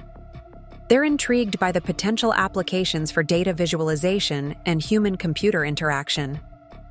It was a personal exploration, not a formal research project, I cautioned. Nevertheless, they see significant commercial potential. They're proposing the establishment of a new division focused on human-centered computing interfaces, incorporating your visual approach to algorithm representation. I sat on the edge of the hotel bed, considering this unexpected development. Are they asking me to lead this division instead of returning as CEO? Not instead of, in addition to. They're suggesting a reorganization that would allow you to focus on this new direction while maintaining overall strategic leadership. Daniel would continue handling day-to-day operations as COO. The proposal aligned remarkably well with the insights I'd developed during my sabbatical. The value of integrating technical and artistic thinking, the importance of making algorithms more accessible and understandable to non-technical users, and the personal satisfaction I'd found in this interdisciplinary approach. I'll need to see the specific structure they're proposing, I said, but conceptually, I'm interested. There's one more thing, Victoria added. The San Francisco Museum of Innovation has approached us about featuring your algorithm paintings in their upcoming exhibition on technology and creativity. Apparently, one of the curators attended the congressional hearing and heard you mention them during questioning. I laughed at the unexpected connection. From private exploration to museum exhibition in 1 week? That's quite a transition. It's perfect timing with the launch of the new division. The paintings visualize exactly the integration of technical and creative thinking we're proposing to commercialize. As I flew back to Seattle the next day, I reflected on how completely my life had transformed since that product launch gala, where Will had dismissively introduced me as just his trophy wife. The journey from hidden contributor to acknowledged innovator had been challenging, but the most significant changes weren't in my professional status or control of Horizon. The real transformation was in reclaiming my wholeness, the integration of technical expertise, artistic expression, and confident leadership that had always been within me, waiting for the space to emerge. By refusing to remain in the shadow of someone else's narrative, I hadn't just reclaimed a company, I'd reclaimed myself. And in doing so, I'd helped create space for others to do the same. From Emma with her university research to the countless unnamed contributors whose work would now be properly recognized through the attribution standards we'd pioneered. The woman they'd underestimated had not only taken back what was rightfully hers, but had fundamentally changed the rules of the game for everyone. The San Francisco Museum of Innovation's exhibition, Algorithms Made Visible, opened on a foggy evening in late autumn. My 7 sabbatical paintings formed the centerpiece, surrounded by interactive displays demonstrating the technical concepts each artwork represented. The juxtaposition of abstract expression and mathematical precision had struck a chord with both the tech community and art world, drawing an eclectic crowd of engineers, designers, investors, and cultural critics. Emma stood beside me at the entrance, watching visitors interact with the exhibition. Now in her sophomore year at Stanford, she had matured into a poised young woman with clear confidence in her intellectual gifts. "It's weird seeing your paintings in a museum," she observed. "Good weird, but still weird." "Imagine how I feel," I laughed. 6 months ago, these were just personal explorations. Daniel approached with Victoria, both dressed elegantly for the opening reception. "The museum director is thrilled with the attendance," he reported. "Apparently, they've never had this many tech executives at an art opening before." "They're here for Olivia, not the art," Victoria noted with her characteristic directness. "The attribution reform testimony made you something of a celebrity in these circles." I shook my head at the irony. After years of being rendered invisible in the industry I helped shape, I was now recognized wherever I went. But for creating systems of recognition that benefited everyone, not just for my individual contributions. The Horizon Interface division had launched 3 months earlier, developing visualization tools that made complex algorithmic systems more comprehensible to non-technical users. My dual role as CEO and Chief Creative Officer had raised eyebrows initially, but the division's first product, Data Vision, was already generating significant market interest. "There's someone here you might want to speak with," Daniel murmured, nodding toward a distinguished woman examining one of my paintings with intense concentration. Helen Liu, the engineer from the web-scale case. I made my way through the crowd to introduce myself. Helen looked up as I approached, recognition flashing across her features. "Ms. Parker, I was hoping to meet you tonight. Please, call me Olivia. I've followed your case with great interest." Helen studied me thoughtfully. "Our stories have certain parallels, though yours has become rather more famous. 20 years of unacknowledged work, then suddenly public. Recognition through the Attribution Consortium. How has the transition been for you?" I asked. "Surreal," she admitted. After working in obscurity for so long, being appointed to lead Tech Giant's analytics division was disorienting. I keep expecting someone to tell me there's been a mistake. "I understand completely," I assured her. That feeling fades with time, but it never quite disappears. We internalize the diminishment until it becomes part of our self-perception. Helen nodded emphatically. "Exactly. The hardest part isn't fighting external resistance. It's overcoming the habits of smallness we've developed to survive. That's why the structural reforms are so important," I said. "The next generation shouldn't have to unlearn those habits of smallness." As if on cue, Emma appeared at my side. "Mom, the university delegation is asking for you. They want a photo with the artist for their alumni newsletter." I introduced her to Helen, watching with satisfaction as they quickly launched into a technical discussion about Emma's research on algorithmic bias correction. This was the future I had fought for, a world where brilliant women could speak their technical truths without minimization or erasure. The exhibition opening extended late into the evening, with various tech publications conducting interviews about the intersection of art and algorithms. As the crowd finally began to thin, I found a quiet moment to examine my own work from a visitor's perspective. The 7 paintings traced a visual evolution from rigid mathematical structures to more organic, emergent patterns, mirroring my own journey from constrained contributor to integrated creator. Looking at them displayed in sequence, I recognized themes I hadn't consciously intended: emergence, transformation, hidden patterns becoming visible. "They tell a compelling story," said a familiar voice behind me. I turned to find Stephanie Collins studying the paintings with genuine interest.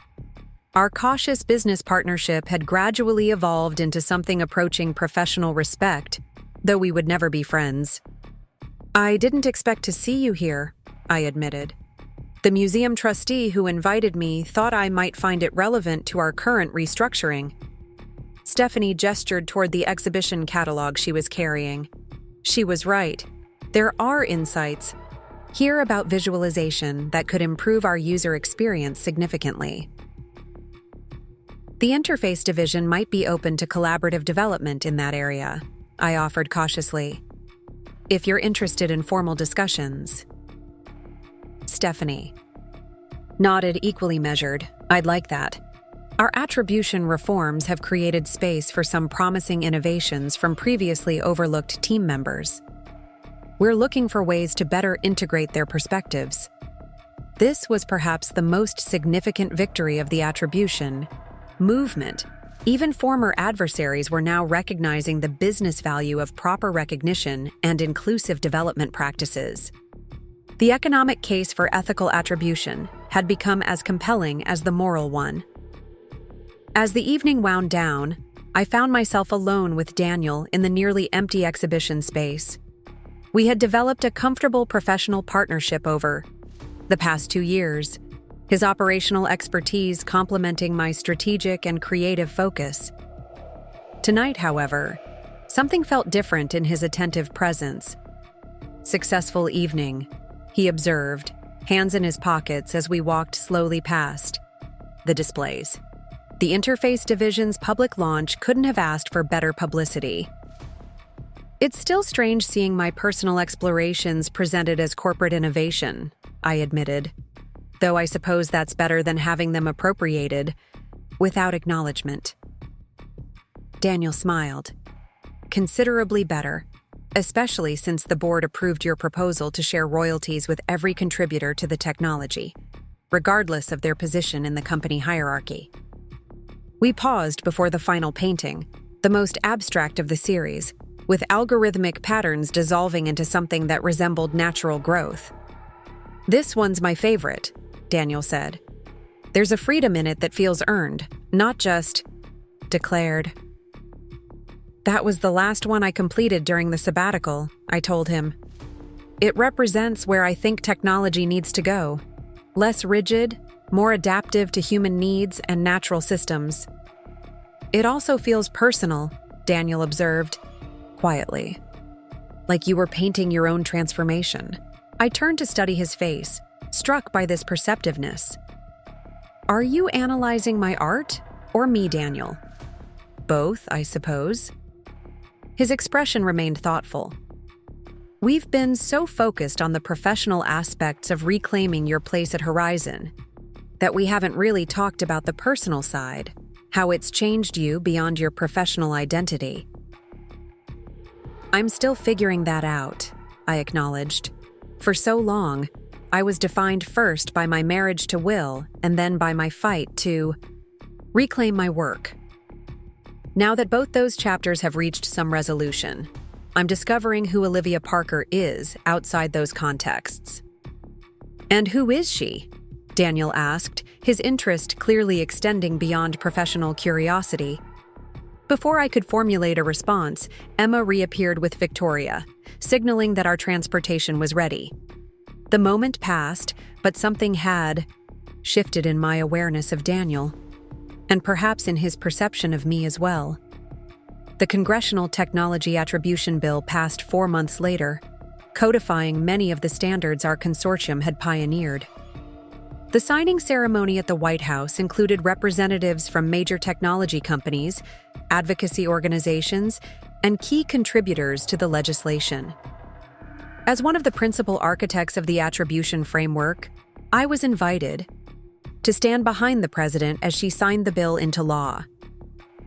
This legislation ensures that innovation in America is built on fairness and transparency, the president declared to the assembled guests and media. By protecting the rights of all contributors to technological advancement, we strengthen the foundation of our digital economy and ensure that brilliant minds from all backgrounds can participate fully in shaping our future. The irony wasn't lost on me that Will stood just a few feet away, representing his company's support for the legislation. Our paths had diverged dramatically since the night of the Horizon Gala 2 years earlier. Yet here we were, aligned on the importance of attribution reform. He caught my eye across the room and gave a slight nod of acknowledgement. Not friendship, but a recognition of the unexpected journey that had brought us to this moment. Emma watched this subtle exchange from her position near the refreshment table, where she was deep in conversation with the White House Chief Technology Officer about her university research. At 18, she had already published her first academic paper on bias correction in machine learning systems, establishing her own reputation independent of either parent's shadow. After the ceremony, various technology publications sought interviews about the practical implications of the new law. "This isn't just about who gets credit on patents," I explained to a reporter from Tech Quarterly. "It's about creating ecosystems where everyone's contributions are valued appropriately. The attribution requirements will fundamentally change how technology development is organized, funded, and recognized." Critics suggest it will create administrative burdens that slow innovation, the reporter countered. The consortium data proves otherwise, I responded. Companies with transparent attribution systems have seen increased patent filings, improved talent retention, and more diverse innovation pipelines. Proper recognition doesn't hinder creativity. It unleashes it. That evening, the Horizon team celebrated at a nearby restaurant, raising glasses to the culmination of 2 years' intensive advocacy. To attribution reform, Victoria toasted. From corporate policy to federal law in record time. And to Olivia, Daniel added, his gaze meeting mine across the table, who transformed a personal injustice into systemic change. Later, as we walked back to our hotel through the crisp Washington evening, Daniel fell into step beside me. "What's next for you?" he asked. With the legislation passed and the interface division launched successfully, you've accomplished the major goals you set after taking control of Horizon. Are you suggesting I need new challenges? I laughed. I'm suggesting you have options, he clarified. For the first time since I've known you, you're not fighting against immediate injustice or building systems to prevent it. You're free to choose your next direction based on interest rather than necessity. His observation resonated with my own recent thoughts. The urgent phase of reclaiming my work and reforming attribution practices had indeed reached a significant milestone. What lay ahead was the equally important but less dramatic work of implementation and refinement. Necessary, but perhaps not requiring my constant personal oversight. I've been considering spending more time on the creative side, I admitted. The interface division work has opened up new possibilities for making technology more intuitive and humane. I'd like to explore that direction more fully, perhaps with a smaller team focused on experimental approaches. The board would support that transition, Daniel said. You've built a strong executive team that can maintain operational excellence while you focus on innovation. We paused at the entrance to the hotel, the evening air filled with the potential of new beginnings. And what about you, Daniel? What's next in your professional journey? That depends partly on you, he replied with uncharacteristic directness. My role has been shaped by your vision for Horizon. If that vision is evolving, I'd like to understand how before charting my own next steps. I studied him thoughtfully. Our professional partnership had developed into something more complex over the past 2 years, built on mutual respect, shared values, and a deep understanding of each other's strengths. Whether it might evolve beyond that remained an open question, one I wasn't yet ready to answer definitively. Let's continue this conversation back in Seattle, I suggested, away from the intensity of this week. 3 weeks later, Horizon Technologies hosted a company-wide celebration of the attribution legislation's passage. The event included recognition of every team member who had contributed to the attribution consortium's development and advocacy efforts, from senior engineers to administrative staff who had managed the complex logistics of the campaign. As I moved through the gathering, accepting congratulations and sharing credit with the team members who had made it possible, I was struck by how profoundly the company culture had transformed. Gone was the hierarchical environment where recognition flowed primarily to those with the highest titles. In its place was a collaborative community where contributions at all levels were acknowledged and valued. Emma had flown in for the celebration, using the opportunity to interview employees for a research paper on organizational change in technology companies. It's fascinating to compare their experience now with what they described from before the transition, she told me during a quiet moment. Several people have mentioned that they contribute more innovative ideas now because they know they'll receive proper credit. That's exactly what we hoped would happen, I said. Recognition isn't just about fairness. It's about unlocking potential that gets suppressed when people fear their work will be appropriated. Dad says similar changes are happening at his company, Emma mentioned, watching carefully for my reaction. He's implemented full attribution transparency from day one, apparently with good results. I'm glad to hear that, I said sincerely. The goal was always systemic change, not just at Horizon. Emma nodded, seeming satisfied with my response.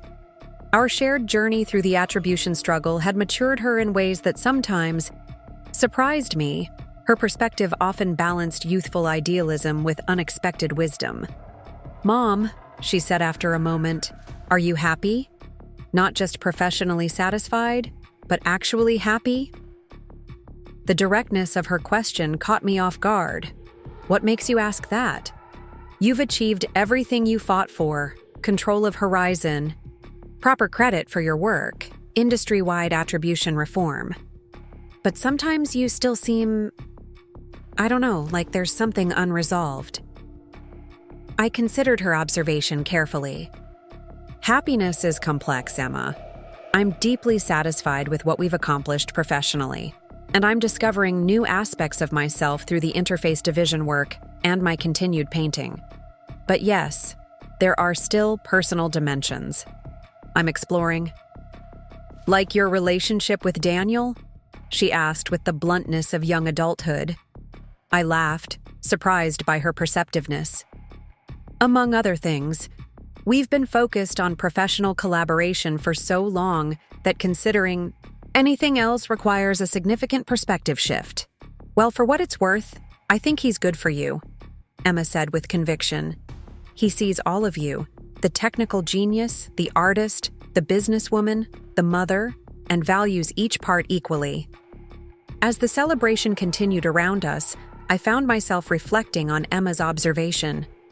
The journey from hidden contributor to acknowledged leader had transformed not just my professional standing, but my understanding of what I wanted from all relationships in my life: professional, creative, and personal. The woman who had been dismissed as just a trophy wife had reclaimed not only her company, but her full multidimensional self. Later that evening, as the event wound down, I found Daniel on the office balcony overlooking Puget Sound, the Seattle skyline illuminated against the night sky. "Successful celebration," he commented as I joined him. "The team is genuinely proud of what we've accomplished." "As they should be," I agreed. The attribution reform wouldn't have happened without their commitment and expertise. We stood in comfortable silence for a moment, watching ferries cross the dark water below. "I've been thinking about our conversation in Washington," I finally said. "About what comes next." "And have you reached any conclusions?" Daniel asked. "Several," I replied. "I want to restructure my role to focus primarily on the interface division while maintaining strategic oversight of Horizon as a whole. I want to establish a formal sabbatical program for all employees, institutionalizing the creative renewal that proved so valuable in my own experience. And," I added, turning to face him directly, "I want to explore the personal dimensions of our relationship outside the constraints of our professional roles." Daniel's expression shifted from attentive to genuinely surprised. "That's more definitive than I expected." "The past 3 years have taught me the importance of claiming what matters without hesitation," I explained. "Life is too short for strategic ambiguity in personal relationships." His smile broadened as he absorbed this declaration. "I've always appreciated your clarity of purpose, Olivia. It seems it extends beyond business strategy." "Is that a yes to dinner tomorrow night? Just the two of us, away from Horizon business?" "Definitively yes," he confirmed. As we turned to rejoin the celebration inside, I caught sight of my reflection in the glass doors. Confident, purposeful, no longer defined by someone else's narrative. The journey that had begun with reclaiming my professional contributions had expanded into reclaiming every aspect of my authentic self. The trophy wife they had underestimated hadn't just sold the company her husband spent 20 years building.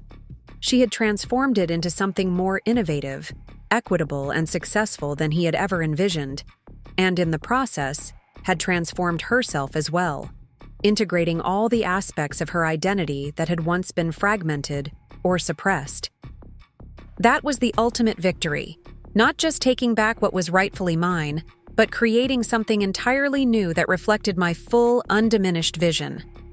And now, with the urgent battles won, I could choose my next chapter based not on necessity but on genuine passion and purpose. The woman who had stepped out of the shadows was now standing firmly in her own light, creating a legacy of transparent recognition that would benefit generations of innovators to come. Up next, you've got 2 more standout stories right on your screen. If this one hit the mark, you won't want to pass these up. Just click and check them out.